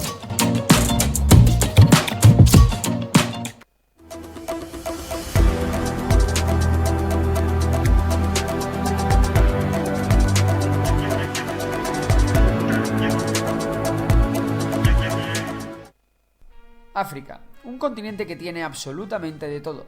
Oro, petróleo, todo tipo de piedras preciosas, tierras fértiles e incluso minerales muy escasos pero vitales para la fabricación de todos nuestros dispositivos electrónicos, como es el caso del coltán. Sin embargo, a pesar de tener toda esta riqueza y de las millonarias ayudas que el continente recibe todos los años de los países más desarrollados, África es de largo el continente más pobre del mundo. ¿Pero por qué? ¿Qué hace que África no acabe de despegar? ¿Por qué están a la cola del mundo en casi todos los indicadores económicos? Pues poneros cómodos que esta historia viene de muy atrás. Allá vamos. África en la Edad Media no era la región subdesarrollada que es ahora. A ver, en la Edad Media nada era muy desarrollado. Lo que quiero decir es que la diferencia entre África, Europa y Asia no era tan grande como lo es ahora. De hecho, África había albergado o albergaba diversos reinos e incluso imperios que dominaban la metalurgia o las matemáticas como casi nadie en el mundo. Antes del descubrimiento de América, la costa africana era súper importante. ¿Por qué? Pues porque la única manera que Asia y Europa tenían para comerciar era bordeando África. Por ello, en la costa africana surgieron muchos puertos y ciudades en los que los barcos europeos hacían escala, tomaban suministros y comerciaban. El problema vino con el descubrimiento de América, y no solo porque estas ciudades africanas dejasen de ser tan frecuentadas, sino por otra cosa que sería el punto de inflexión para todo el continente africano. Entre los siglos XVI y XIX, las potencias europeas colonizaron todo el continente americano. Sin embargo, la población indígena de América tenía un problema. La mayor parte de los nativos americanos no eran muy fuertes y sobre todo enfermaban mucho por culpa de las enfermedades que traían los europeos de la propia Europa y para las cuales no tenían defensas. Entonces las potencias europeas, especialmente Reino Unido, Francia y España, se preguntaron: ¿dónde podemos encontrar más mano de obra esclava? La respuesta se contestaba prácticamente sola: en África. Así que durante muchos años los esclavos se metían en barcos para trabajar en las plantaciones o minas de América. Estos materiales se enviaban a Europa, donde se hacían productos manufacturados, y los productos manufacturados llenaban todo el mundo. Uno de los lugares donde se llevaban los propios productos manufacturados era África, donde los comerciantes obtenían beneficios con los que comprar más esclavos y empezar de nuevo esta rueda. Esto explica por qué el 13% de los estadounidenses a día de hoy son afroamericanos. Y es que la mayoría de ellos son descendientes de estos esclavos africanos. El Imperio Otomano, que de aquellas era una superpotencia, también enriqueció a los comerciantes de esclavos, que no daban abasto para satisfacer la demanda mundial. Pero, ¿por qué esto lastró el desarrollo de África? Pues básicamente porque para hacer esclavos necesitas una guerra, conquistar un poblado que no es el tuyo y esclavizar a su población. Por ello, entre diversos reinos e imperios africanos siempre andaban a palos destruyéndose mutuamente. Sí, al igual que los reinos europeos. La gran diferencia era que en Europa no había esclavos y muchos campesinos que abandonaban el campo se hacían artesanos o comerciantes, mientras que lo normal para un campesino de África que no quería ser campesino era ser soldado o, si tenías mala suerte, acabar siendo esclavo. Por ello en África no había casi artesanos, así que el tejido productivo africano no se desarrolló de la misma manera que en el resto del mundo, y las diferencias entre Europa, Asia y África comenzaron a crecer. Y con este percal llega el siglo XIX, en el que pasan dos cosas. La primera es que en muchos países la esclavitud se prohíbe, así que gran parte de África se queda sin su principal fuente de ingresos, causando una gran crisis y el abandono del continente por parte de las potencias europeas. Sin embargo, en el siglo XIX también se extendió la industrialización por toda Europa. La industrialización trajo consigo mejoras en los transportes. Gracias a los nuevos motores, los barcos y trenes podían llevar mucha más mercancía en mucho menos tiempo, lo que hacía que de repente explotar recursos naturales en África fuese rentable. Así que África vuelve a interesar, y todas las potencias europeas comienzan una carrera colonial por hacerse con toda África. Esto a priori puede sonar bien, ¿no? Se supone que así habrá más trabajo para los africanos y que ahora son parte de grandes potencias que pueden traer mucho progreso. Pues sí, pero no. Para empezar, las potencias europeas construyeron infraestructuras, pero solo construyeron puentes y vías de tren que iban desde las minas hasta los puertos. Es decir, las superpotencias europeas solo se preocupaban de extraer los recursos naturales, y en casi ningún caso se hicieron vías de tren, y en muchos casos ni siquiera carreteras que conectasen a las diferentes ciudades entre sí para potenciar el comercio entre estas. De hecho, también era común que las tierras más fértiles acabasen en manos de colonos, y que los impuestos que se cobrasen a los locales no fuesen invertidos en la propia colonia. Esta situación de colonialismo duró hasta el fin de la Segunda Guerra Mundial, momento en el cual la mayoría de países de África se independizaron.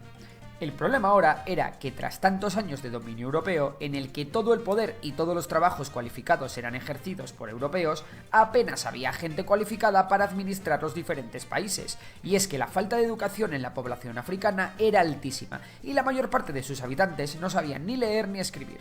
Por ello, tanto las políticas puestas en marcha durante los primeros años de la descolonización y el simple funcionamiento diario de los estados y las industrias era muy pero que muy ineficiente.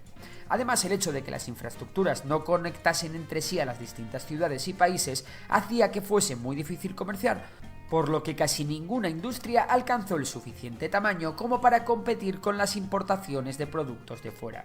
Y es que los medios de transporte cada vez se desarrollaban más y cada vez era más barato importar mercancía de fuera a África. Además, África tiene zonas muy fértiles, pero también tiene grandes extensiones desérticas y muchas zonas donde el acceso al agua es muy pero que muy complicado. Además, el continente es muy sensible a plagas que estropean las cosechas y a diversas enfermedades que en países desarrollados no causarían grandes estragos, pero que en África causan problemas enormes. Así que resumiendo, ¿por qué los nuevos países africanos no se desarrollaron cuando consiguieron sus independencias? Pues por la falta de comercio interno, por los gobiernos ineficientes, por la falta de educación y por los problemas relacionados con las enfermedades y la geografía africana. Pero es que los europeos aún habían dejado una herencia peor para África: sus fronteras. Si os fijáis en un mapa político de África, muchas fronteras de los países africanos son líneas rectas, es decir, están hechas con escuadra y cartabón atendiendo solo a criterios geográficos. Esto hizo que cuando los países se independizaron y heredaron estas fronteras, muchas etnias y pueblos diferentes, que en muchos casos no comparten ni el idioma, quedaron en el mismo país. Esto lo que provoca es que los partidos políticos no se dividan tanto por ideas políticas, sino por etnias, lo que hace que normalmente la etnia dominante del país sea la que tenga el poder y la que oprima al resto de etnias, hasta que alguna de estas etnias oprimidas se rebela y tiene lugar una guerra civil. El mayor exponente de esta lucha entre etnias fue el genocidio de Ruanda, en el que los Hutus trataron de exterminar a los Tutsis en 1994. En él, en tan solo 3 meses y a punta de machete, perdió la vida entre 500.000 y 1 millón de personas. Así que los gobiernos en muchos casos se convirtieron en dictaduras o semidictaduras, muchas de ellas imitando una especie de socialismo soviético en el que una élite gobernaba con mano de hierro sobre todo el país. Y sí, todos estos gobiernos tenían algo en común: la corrupción, el despilfarro y un importante gasto que consistía en tener al ejército contento para evitar un golpe de estado. Estas élites africanas pronto vieron un gran negocio: dejar explotar a las empresas extranjeras sus recursos naturales, a cambio de una parte de los beneficios. De esta manera, las élites africanas comenzaron a utilizar los recursos naturales de sus países como si fueran suyos, haciéndose de oro, mientras que la población literalmente se moría de hambre. De hecho, en la actualidad la mayor parte de los países con mayor desigualdad del mundo son africanos. Toda esta mezcla de dictadores, improductividad, falta de industria y corrupción llevó en los 80 y a los 90 a muchos países africanos a soportar grandes hambrunas. Unas hambrunas a las que la comunidad internacional respondió con un montón de ayuda humanitaria de la mano de grandes ONGs que donaban a las comunidades africanas diversos productos básicos. Esto fue muy beneficioso a corto plazo para la población de muchos países, ya que esta ayuda para mucha gente representaba la diferencia entre vivir o morir. Sin embargo, a largo plazo causó un grave problema. La ayuda internacional hizo que mucho artesano y pequeña empresa africana quebrase. ¿Quién va a comprar zapatos made in Ruanda si la ONG los da gratis y de mejor calidad? ¿Y quién va a fabricar zapatos cuando la ONG de turno deje de darlos si los que sabían producir zapatos han dejado el negocio? Sin saberlo y sin que las potencias europeas tuviesen a priori intención de causarlo, muchos países en África se hicieron completamente dependientes de estas ayudas en algunos productos, puesto que al destruir la producción local que se dedicaba a estos productos, la única manera de adquirirlos era a través de la ayuda de Occidente. Y de aquellos barros estos lodos. No obstante, la pregunta que seguramente te estarás haciendo ahora es: ¿y toda esta rueda de pobreza tiene algún tipo de solución? Pues la respuesta es que sí, y de hecho la solución está en marcha. Os cuento, a finales de los 90 muchas dictaduras en África comenzaron a abrirse y a ser un poco, tampoco mucho, más democráticas. Obviamente esto no pasa en todos los países, pero sí es una tendencia generalizada en África. Estos procesos de democratización han hecho que muchos países sean más estables y que sean sitios en los que montar empresas o hacer inversiones sea más fácil y sobre todo más seguro. Y es que esto es una regla básica: es mucho más sencillo invertir allí donde sabes que de la noche a la mañana la dictadura de turno no te va a expropiar el negocio o no te va a exigir un soborno para seguir operando. Además, que un país sea más democrático incentiva a los líderes políticos a reducir la pobreza y por tanto a luchar contra la corrupción si lo que quieren es ganar las siguientes elecciones. Así que el proceso de democratización es la primera razón de esperanza en el continente africano. La segunda es el aumento del comercio entre los propios países africanos. Y es que en 2001 se refundó la Unión Africana con el objetivo de proteger los derechos humanos en África y aumentar el comercio entre países, reduciendo los aranceles entre ellos. De hecho, la Unión Africana ya trabaja en una moneda común para toda África a imagen y semejanza del euro, una zona de libre comercio, una unión aduanera y un mercado común. La tercera razón por la que ser muy optimistas con el futuro de África es la educación de su población. Desde los años 80, la alfabetización de la población africana y la capacidad que millones de personas están obteniendo para desarrollar trabajos cualificados no han parado de crecer. La África de hoy en día es muy diferente a la África que dejaron las potencias europeas y mucho más apta para una nueva ola de industrialización. Además, en los próximos años, es posible que muchos emigrantes africanos que han vivido o estudiado en los países desarrollados vuelvan a su tierra con nuevos conocimientos y con ganas de emprender en sus países natales. Una cuarta razón para el optimismo es el crecimiento demográfico del continente, y es que se espera que para 2050 la población de África se haya duplicado, situándose cerca de las 3.000 millones de personas, casi el doble de la población actual de China, lo que significa que el continente africano tendrá un potencial enorme si finalmente consigue despegar económicamente. Y por último, y no por ello menos importante, tenemos una quinta razón para creer en el despegue de África como actor económico de primer orden. Hablamos de la inversión china en el continente. Desde hace 2 décadas, China ha comenzado a invertir ingentes cantidades de dinero en casi todos los países de África. Bueno, realmente en todos menos en Suazilandia. Aparte de una gran actividad comercial entre África y el gigante asiático, China ha financiado una gran cantidad de superproyectos. Hablamos de trenes de alta velocidad, gigantescas presas, carreteras, oleoductos, minas, fábricas, puentes, puertos, en fin, de todo. Está claro que con toda esta inversión África está empezando a tener todo lo necesario para industrializarse y empezar a crecer económicamente, por lo que invertir en África puede ser una opción muy interesante para el largo plazo. Pero ¿y qué saca China de todo esto? Pues de esto hablaremos en profundidad en otro vídeo, pero básicamente China obtiene grandes proyectos para sus empresas, el control sobre infraestructuras básicas de muchos países, apoyo diplomático de todos estos países, una fuente de mano de obra barata para las fábricas de las propias empresas chinas y, por supuesto, una casi inagotable fuente de materias primas a buen precio. Y por mi parte esto es todo, ahora es turno para ti. ¿Crees que África puede ser una superpotencia en los próximos años? Si te ha gustado el vídeo ya sabes que puedes darle a like, suscribirte a Memorias de Tiburón y puedes comentar sobre los próximos temas que quieres que toquemos en el canal. Y por supuesto nos vemos en el próximo, así que un saludo a todos y hasta la próxima. Ciertamente que en próximas ediciones vamos a seguir profundizando sobre este tema más que interesante. ¿Qué sucederá finalmente con África? Estas inversiones chinas allí lograrán revertir o paliar en parte la miseria que vive en gran parte ese continente. Amigos, para el próximo bloque, que ya será el final del programa, dejamos reservada la nota que grabáramos en la tarde de hoy vía Zoom con Diego Olivera. Diego Olivera es trabajador social y magíster en políticas públicas, especializado en temas de violencia justamente. Y con él quisimos dialogar para que nos pusiera al tanto de esa percepción que tenemos de que la violencia en términos generales en la sociedad uruguaya y de la región crece de una manera exponencial. Vamos a ver qué nos dice y qué considera Diego Olivera desde la academia que se debe hacer como para minimizar o al menos paliar los efectos de ese incremento de la violencia.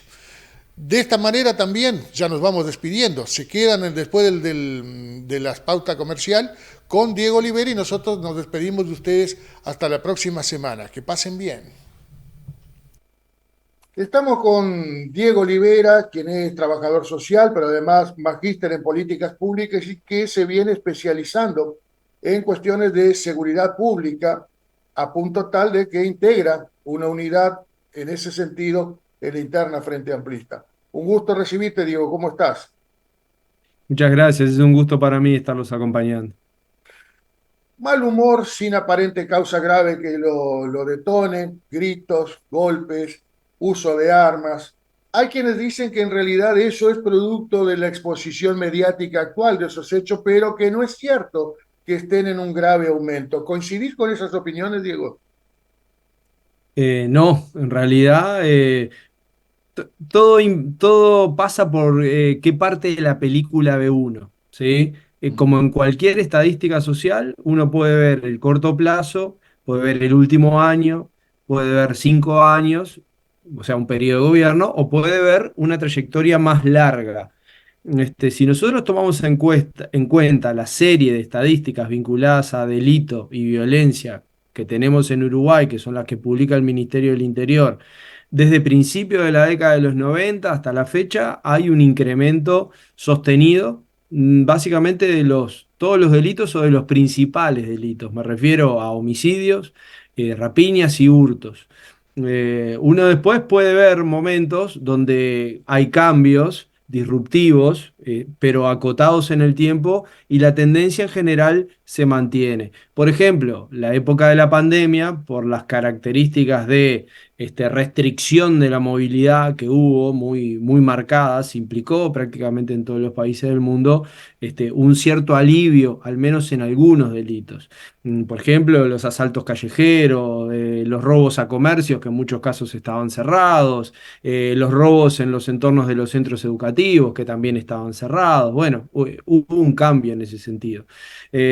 También es cierto que el gobierno, el actual gobierno, viene mostrando un descenso en las denuncias de hurtos y rapiñas que es promisorio, que ojalá se profundice.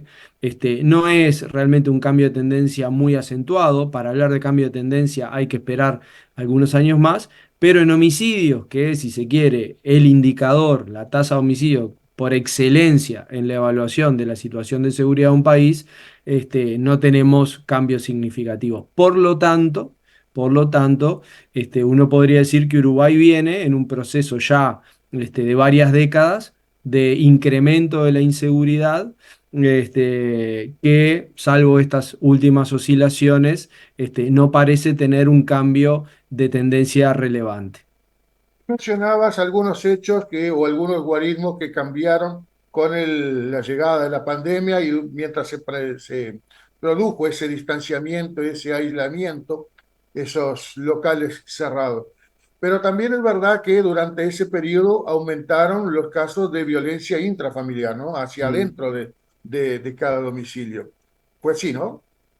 Es así, exactamente. Claro, porque bueno, los episodios de violencia muchas veces son contextuales, es decir, se manifiestan en los espacios donde las personas interactuamos.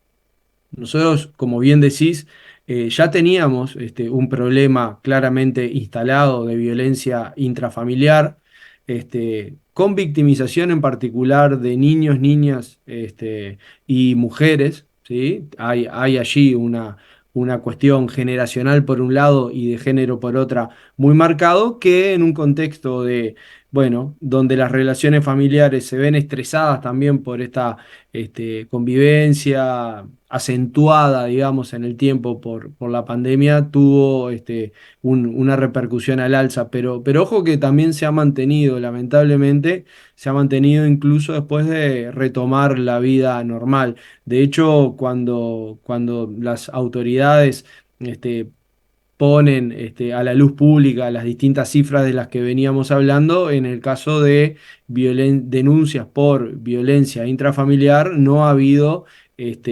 mejoras, ¿sí? Ese sin duda que es el delito que no, lamentablemente no ha tenido ningún alivio en estos últimos tiempos, a pesar de, bueno, los distintos esfuerzos que se han venido realizando, y uno podría decir de una mayor conciencia social, sobre todo a través de las denuncias que el movimiento feminista ha venido haciendo de los problemas de victimización de las mujeres, y también el trabajo que desde el INAU y desde el CIPIAB, que es el Sistema Específico de Protección contra la Violencia para Niños, Niñas y Adolescentes, se ha venido realizando. Es un gran debe de nuestra sociedad la protección de estas personas en el ámbito familiar.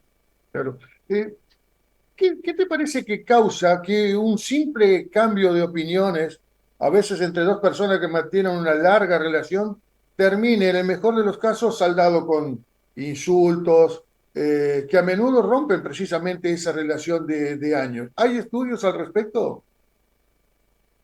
Bueno, sí, hay estudios, como siempre pasa en estas cuestiones, hay distintas bibliotecas. eh, estos comportamientos varían según ámbitos culturales y países. Los países que tenemos raíz latina, por decirlo de alguna manera, en nuestra cultura, tenemos problemas significativos de violencia intrafamiliar y en particular de violencia contra las mujeres. Pensemos en España, donde este es un asunto de primera línea en un país que es de muy baja criminalidad en otros aspectos. En la violencia contra las mujeres es muy elevado.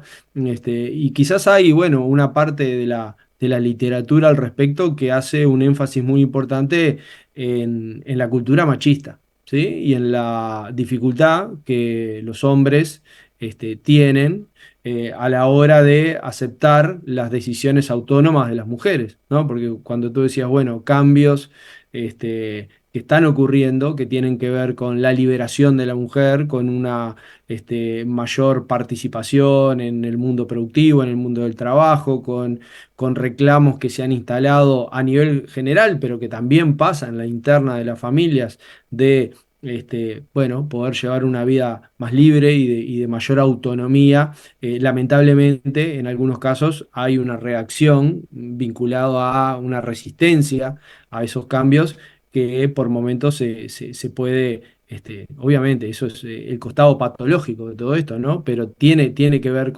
también con la raíz cultural, es decir, que si nosotros no somos capaces como sociedad de construir una cultura de respeto por el otro, de reconocimiento por el otro, ya sea nuestro mismo género o sea de otro género, parece difícil que estas situaciones se puedan aliviar. También hay cuestiones que uno podría asociar a cómo se comportan las instituciones públicas con respecto a estos temas, ¿sí?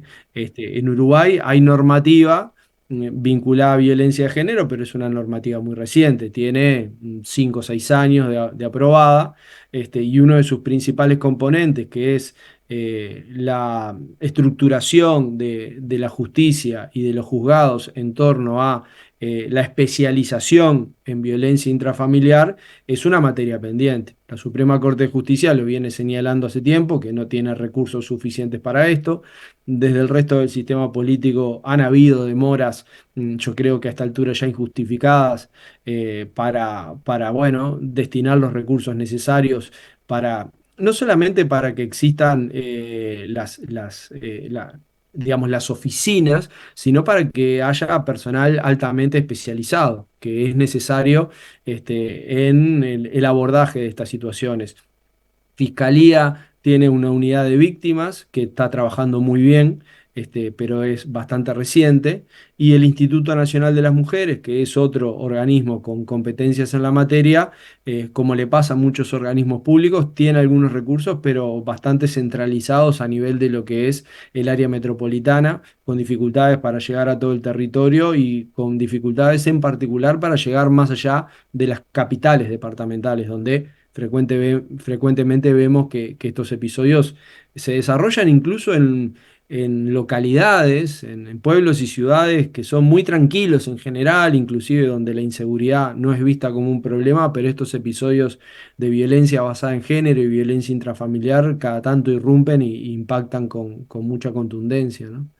Te preguntaba si eso con respecto a la violencia hacia el género femenino, pero no solamente ello, porque no sé si percibís, supongo que sí, que incluso la propia sociedad muchas veces se retrae e intenta no confrontar a alguien que está cometiendo un acto que, bueno, que va contra los intereses o la comodidad de toda la población justamente por temor a que se genere un conflicto mayor. Ejemplo de ello, algo muy común que sucede, el volumen alto en los vehículos, en un camping o algo por el estilo. A mí me tocó vivirlo hace pocas semanas, justamente, estar en un lugar en el que habitualmente se estaba muy tranquilo y de pararme de un momento para otro con alguien que había abierto todas las puertas de su vehículo con un volumen a todo trapo que no permitía siquiera el diálogo a alguien que estaba a 30, 40 metros de su mesa. Sin embargo, todos los que estábamos allí dijimos, no, ¿qué vamos a ir allá? Mirá el estado que está, seguramente se va a generar un problema mayor. A eso también me refiero, ese grado de crispación que a veces se genera en la sociedad. ¿Qué causa ese tipo de empoderamiento de unos creyéndose los dueños de la situación y por otro lado la retracción de otros para tratar de contener? Bueno, nuevamente, yo ahí hablaría como de dos planos, ¿no? Uno el que tiene que ver con los individuos, su cultura, su formación, su educación, y otro que tiene que ver con las instituciones que nos damos para convivir, porque bueno, cuando uno está en el espacio público, evidentemente, si bien es un espacio de ejercicio de libertades, no puede hacer cualquier cosa. aquella famosa frase que no por reiterada deja de ser cierta, que la libertad de uno debe terminar cuando se choca contra la libertad de otro, creo que es un poco la clave de este asunto. Escuchar música sí, pero si yo no estoy dejando al de al lado disfrutar de la naturaleza y de la conversación, estoy violentando a una tercera persona. Entonces, ahí uno diría que una sociedad sana es la que no necesita que intervengan las instituciones o la fuerza pública o, bueno, ni que hablar la justicia para que los individuos logren entenderse entre sí, que muchos de estos conflictos, la mayoría, deberían resolverse con una conversación amigable, con un término que las nuevas generaciones lo han vuelto a poner de relevancia, que es la empatía, ¿no? Que es decir, bueno, entender que el otro por ahí está divirtiéndose, quiere escuchar música, eso es legítimo, pero que también tiene que saber reconocer mi derecho a charlar con mi esposa o con mis hijos o que puedo tener un niño durmiéndose, o sea, el poder armonizar mis necesidades con las de los demás. Entonces, cuando yo dejo de reconocer que los demás también tienen derecho al ejercicio de su libertad, que tienen necesidades y que el espacio público es un espacio compartido y de convivencia, ahí es donde surgen estas cuestiones. Que ojo que muchas veces se llegan a niveles de violencia física e inclusive de homicidio. O sea, hay un porcentaje de los homicidios que está en torno al 10% de los homicidios que se cometen en Uruguay, a veces un poquito por encima de eso, que son conflictos interpersonales, no, digamos, no en el contexto de un delito, no de una rapiña, o no en el contexto de enfrentamientos entre grupos criminales, que es otro componente de la violencia homicida en Uruguay, sino que son, bueno, personas que digamos, disputas vecinales, terminan agrediendo y eventualmente matando a la otra persona. Entonces, bueno, esto es bien delicado. Como tú decís, la sensación que tenemos es que vivimos en una sociedad que le cuesta mucho armonizar los distintos intereses y que muchas veces hay una agresividad latente, hay una agresividad a flor de piel. Se ve en el tránsito, por ejemplo, ¿no? El tipo de agresividad, de insultos que se pueden ver en el tránsito, que se pueden ver a veces en el transporte público, ¿no? No sé cómo está ese tema en Rivera, pero bueno, en Montevideo hemos tenido inclusive episodios muy notorios por las redes sociales de violencia en el transporte público, entre pasajeros bueno, y conductores y demás. Ahí yo creo que hay un terreno bien importante de trabajo para la Policía Nacional, desde una mirada de la convivencia, porque también es prevenir, como decía antes, prevenir el delito o prevenir violencias más complicadas implica por lograr anticiparse a estos conflictos. Hay una metodología de trabajo que se viene aplicando y que debería expandirse, que es la policía orientada a problemas. Es decir, cuando la policía logra detectar que, no sé, por ejemplo, en un parque, como decís tú, se están produciendo frecuentemente problemas de convivencia, bueno, allí tiene que haber mayor presencia policial para disuadir del agravamiento de los conflictos y también para intervenir en casos de que sea necesario pedirle a alguien que baje la música, ¿no? Es decir, las sociedades que canalizan bien estos conflictos tienen un mayor nivel de cultura cívica entre las personas, pero también tienen una mayor presencia de las autoridades públicas, ¿no? Donde es común ver en el espacio público la presencia de la fuerza pública, que en Uruguay creo que todavía es baja. Quizás tú me dirás si en Rivera hay una percepción distinta a esto, pero yo creo que en general nosotros tenemos una cantidad muy importante de funcionarios policiales, cómodamente por arriba de los 30.000, en torno a los 33.000. Sin embargo, uno no ve una presencia adecuada a los desafíos que tiene la convivencia y la seguridad pública en el espacio público y una capacitación adecuada, porque no es lo mismo intervenir en un contexto de rapiña o de agresión sexual o de crimen o investigación criminal que intervenir en asuntos de convivencia pública, en los cuales obviamente también tiene que intervenir junto con las intendencias. Por eso decía, Policía Nacional e intendencias que también obviamente tienen un terreno de acción interesante en este nivel. Vos mencionabas, o mejor dicho, Ustedes están muy acostumbrados ahí en el sur del país, fundamentalmente en la capital, a ser testigos de hechos de extrema violencia, que nosotros acá en el norte, por ser pueblo chico todavía, en crecimiento, pero pueblo chico todavía no estábamos tan acostumbrados. Infelizmente, nos estamos acostumbrando paulatinamente y tal vez no tan paulatinamente, diríamos hasta que vertiginosamente a verlo, a punto tal de que Rivera hoy en día, reconocido por el propio Ministerio del Interior, es el departamento con mayor número de homicidios per cápita, ¿no? Por cantidad de habitantes en el país. Y a menudo nos vemos sacudidos con hechos muy lamentables, como el hecho del policía que mata a sus dos hijos, intenta matar a su esposa, termina suicidándose, o el de la semana pasada con el femicidio de un estudiante de magisterio. ¿Entendés que, por ejemplo, la impúdica exhibición de imágenes de extrema violencia que invaden las pantallas de televisión, de los tablets, de los celulares, que están al alcance de cualquiera, puede tener algo de incidencia también? Yo no establecería una relación causal entre, digamos, ver material violento y el ejercicio de la violencia, en términos generales, en términos sociales. Luego puede pasar que algunas personas en particular que tienen predisposición al comportamiento violento, a partir de esas imágenes, digamos, se nutran de información negativa para después cometer sus hechos. Porque, a ver, este tipo de materiales a los que tú estás haciendo referencia están disponibles en la web y Sí. todo, y desde cualquier parte del mundo. Quizás ya son muy pocos los lugares en el mundo que no se tiene acceso a Internet.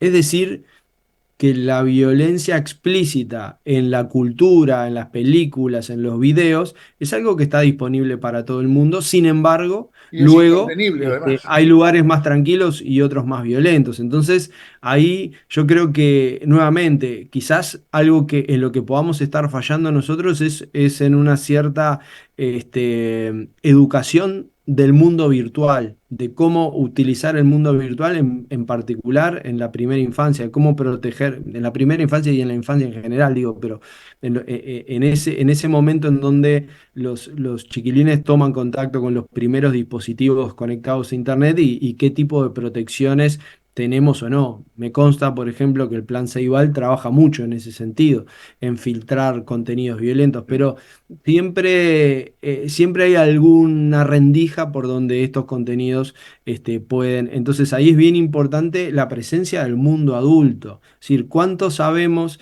de los contenidos que nuestros hijos consumen, cuánto sabemos, porque muchas veces esta cuestión de encerrarse en el cuarto con una compu o con una tablet, pasa un poco por fuera del control parental, que creo que es un componente bien importante. Es decir, quienes somos padres y madres en este siglo XXI, tenemos allí un desafío bien importante y muchas veces no tenemos la información adecuada para ejercer nuestro rol paterno de la mejor manera. Sí, sin duda en eso hay que trabajar mucho.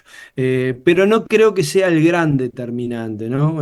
Creo que allí, bueno, en el caso de la frontera, y en los territorios de frontera en general, esto no es algo que afecte exclusivamente a Rivera, hay o puede haber cierta actividad vinculada al crimen organizado, y pensemos sobre todo en el narcotráfico, el impacto que está teniendo en nuestro país, que pueda tener intereses específicos en la frontera como espacio de transición, como espacio de importación y exportación de sustancias ilegales, por ejemplo, de contrabando, y que esas dinámicas puedan, y de hecho lo hacen, generar una mayor violencia social, en particular en grupos organizados en torno a estas actividades. Estamos en una región muy violenta. Todo el cono sur se ha vuelto más violento. Estamos en el único, a veces nosotros perdemos de vista que Latinoamérica es el único continente del mundo en donde, o región del mundo, en donde la violencia se está agravando. En todo el resto del mundo, la violencia criminal está disminuyendo. Entonces ahí nosotros también tenemos que pensar en estas cuestiones culturales, pero también en el factor de la desigualdad como una cuestión estructural y el particular rol que el crimen organizado tiene.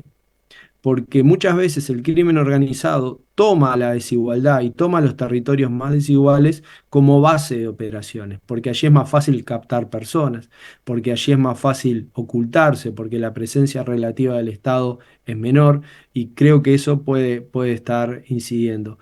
Y bueno, luego lo que tú decías del asesinato del policía, que cometió un policía sobre su familia, terrible, desgarrador, nos interpela a todos porque no, si fuera entre cualquier ciudadano, ya nos conmovería, pero pensando que es un policía, es decir, alguien que está formado para proteger la vida de los demás, ¿no?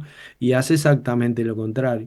Entonces ahí yo creo que hay un desafío para la Policía Nacional porque se han multiplicado los hechos de violencia en el cuerpo policial. En este caso, de una manera muy dramática, agrediendo a su propia familia, matando a su propia familia. Pero pensemos que en la policía el índice de suicidios es 3 veces mayor que en el resto de la población. Es decir, que algo está pasando en la policía, algo está pasando en nuestro cuerpo policial que es indicador de un malestar psicológico, de salud mental, que combinado con la tenencia reglamentaria de armamento está generando un combo muy complicado, en particular para ellos mismos, pero muchas veces, como en para su entorno. Entonces ahí yo sé que el Ministerio del Interior ya está trabajando y se va a tener que seguir trabajando de manera mucho más profunda en un plan de prevención vinculado y de atención vinculado a la salud mental de los policías. Pasa que a veces los policías no quieren consultar porque, bueno, pueden recibir una licencia y esa licencia o ese retiro del arma de reglamento le puede generar un perjuicio económico porque muchas veces trabajan en 222 y lo tienen que dejar de hacer.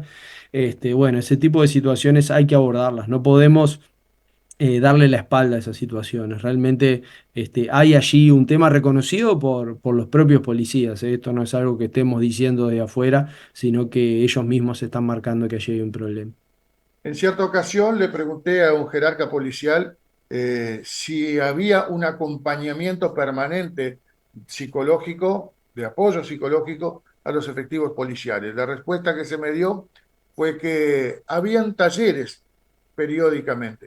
No es suficiente los talleres, es necesario que exista un servicio de atención permanente justamente para que aquel policía que se sienta en algún momento vulnerable, desprotegido, que se le esté dando vuelta algo en la cabeza, pueda tener hacia dónde acudir. Diego, es evidente que no se hace lo suficiente. Entonces, ¿qué falta por hacer? Y por otro lado, ¿esto es política de gobierno o de Estado? Porque te confieso que van pasando los años, las décadas, gobiernos de diferentes signos políticos y no se le encuentran soluciones, ni siquiera paliativos, ¿no? Sí.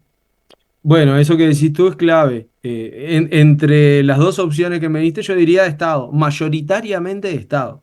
Después es cierto, los gobiernos que son de partidos o de coaliciones le pueden dar un énfasis en particular, pero la base tiene que ser compartida. ¿Quién va a discutir en el Uruguay de hoy que tenemos que contrarrestar el problema del crimen organizado? ¿Quién va a negar que tenemos que trabajar mucho más en nuestras fronteras para evitar que ingrese la cantidad de droga que está ingresando? ¿Quién va a negar en nuestro país que tenemos que tener muchos mejores controles portuarios y que tenemos que escanear una cantidad de contenedores mucho mayor de la que lo estamos haciendo? ¿Quién va a negar en nuestro país que el Estado tiene que estar mucho más presente en algunos territorios en particular donde la violencia se concentra? Digamos, hay bases muy sólidas para acordar. Después, lo que pasa, y esto no hay partido que esté libre de pecado, el tema de la seguridad pública se toma como caballito de batalla electoral. Y yo creo que ahí ese es el gran problema. O sea, está bien que las elecciones son momentos de debate, momentos de discusión, pero yo creo que acá la ciudadanía uruguaya hoy nos exige hablar mucho más de propuestas que denostar a los demás. Porque como tú bien decías, no hay partido acá que se pueda colocar la medalla del éxito en el combate a la delincuencia y a la criminalidad. No lo hay. Como te decía, hay hay logros importantes, la reforma del sistema de justicia, la instalación de videovigilancia, bueno, la profesionalización de la policía, pero tenemos en la mitad del vaso vacío temas muy complicados como la situación penitenciaria, como bueno, lo decíamos, ¿no? El agravamiento de la violencia intrafamiliar y la violencia basada en género. Es decir, tenemos desafíos enormes que si no los atajamos a tiempo, si no los logramos controlar, el país puede tener un pronóstico muy grave. Y esto no es hacer terrorismo verbal. O sea, nosotros podemos ver muy cerca en nuestra región lo que está pasando en la ciudad de Rosario. Podemos ver, ya no tan cerca, pero sí con una trayectoria parecida a la que vivió Uruguay, el caso de Ecuador. Podemos ver el caso de Centroamérica y San Salvador, que está recurriendo al encarcelamiento masivo de personas pobres para detener la violencia, de pandilleros, ¿no? Porque el fenómeno de las pandillas se hizo prácticamente universal. Entonces, si el sistema político no es capaz de unirse con algunos objetivos clave y contribuir entre todos a superar la situación, la verdad que estamos ante un desafío que puede inclusive fagocitar al propio sistema político, porque cuando las situaciones de inseguridad se agravan tanto, bueno, en el mundo surgen las voces autoritarias, y esas voces autoritarias que rechazan el Estado de Derecho, que rechazan los canales democráticos de resolución de conflictos, empiezan a ser más escuchadas. A ver, un poco lo que pasó en Argentina, ¿no? Los partidos no lograron resolver, digo, parecido pero en el terreno económico. Los partidos no lograron resolver la pobreza, la desigualdad, el salario de las personas, la inflación, el endeudamiento externo. Cuando todo eso tapó al sistema político, aparece una figura como Milei. No queremos en Uruguay ni un Milei ni a un Bukele. Queremos que el sistema político, que nuestros partidos, los partidos tradicionales, incluyendo el Frente Amplio, que ya tiene 5 décadas de trayectoria, más los nuevos partidos que se han formado, encuentren los caminos de salida en la democracia que tanto valoramos, tanto queremos y tanto tenemos que cuidar. ¿Cómo ves los próximos años en esa materia en nuestro país? ¿Sos optimista de que se pueda alcanzar a corto o mediano plazo logros sustanciales? Soy optimista, un poco por naturaleza. Creo que Uruguay tiene condiciones de hacer mejor las cosas de lo que las está haciendo, pero también entiendo que el desafío es muy importante. Sobre todo porque muchas de las causas que están impactando en la inseguridad de nuestro país, son externas, tienen que ver con nuestra ubicación en el mundo. Nosotros estamos como en el camino intermedio en todo el canal logístico de exportación de cocaína, de tráfico internacional de cocaína hacia Europa. Es un mercado donde primero se consume mucha cocaína, cantidades que son incrementales a lo largo de los años, y se paga mucho dinero por esta droga. Entonces, ese dinero en buena medida fluye hacia nuestra región, se lava, se va a financiar organizaciones, por supuesto, criminales, puede financiar corrupción. Entonces, allí yo creo que nuestro país, con otros de la región, pensemos por ejemplo en la vocería que está llevando adelante Gustavo Petro de Colombia, tiene que exigirle a los países ricos que también se hagan cargo y que también colaboren con lo que está pasando acá, porque ellos son parte del problema. Entonces, bueno, creo que parte lo vamos a poder resolver acá, pero parte vamos a tener que trabajar con los gobiernos de la región, exigiendo un mayor compromiso de la comunidad internacional en la resolución de este problema, con financiamiento, pero también con acción directa, por ejemplo, sobre leyes que no están dando buen resultado, como pueden ser las leyes de drogas. Diego Olivera, magíster en políticas públicas, trabajador social, especializado precisamente en las cuestiones de violencia. Un gusto haber dialogado contigo. Gracias por estos Por minutos. favor, muy agradecido, Juan Antonio, de la invitación nuevamente a dialogar. Ya habíamos estado en otra oportunidad y es un gusto volvernos a ver. Igualmente, que pases bien.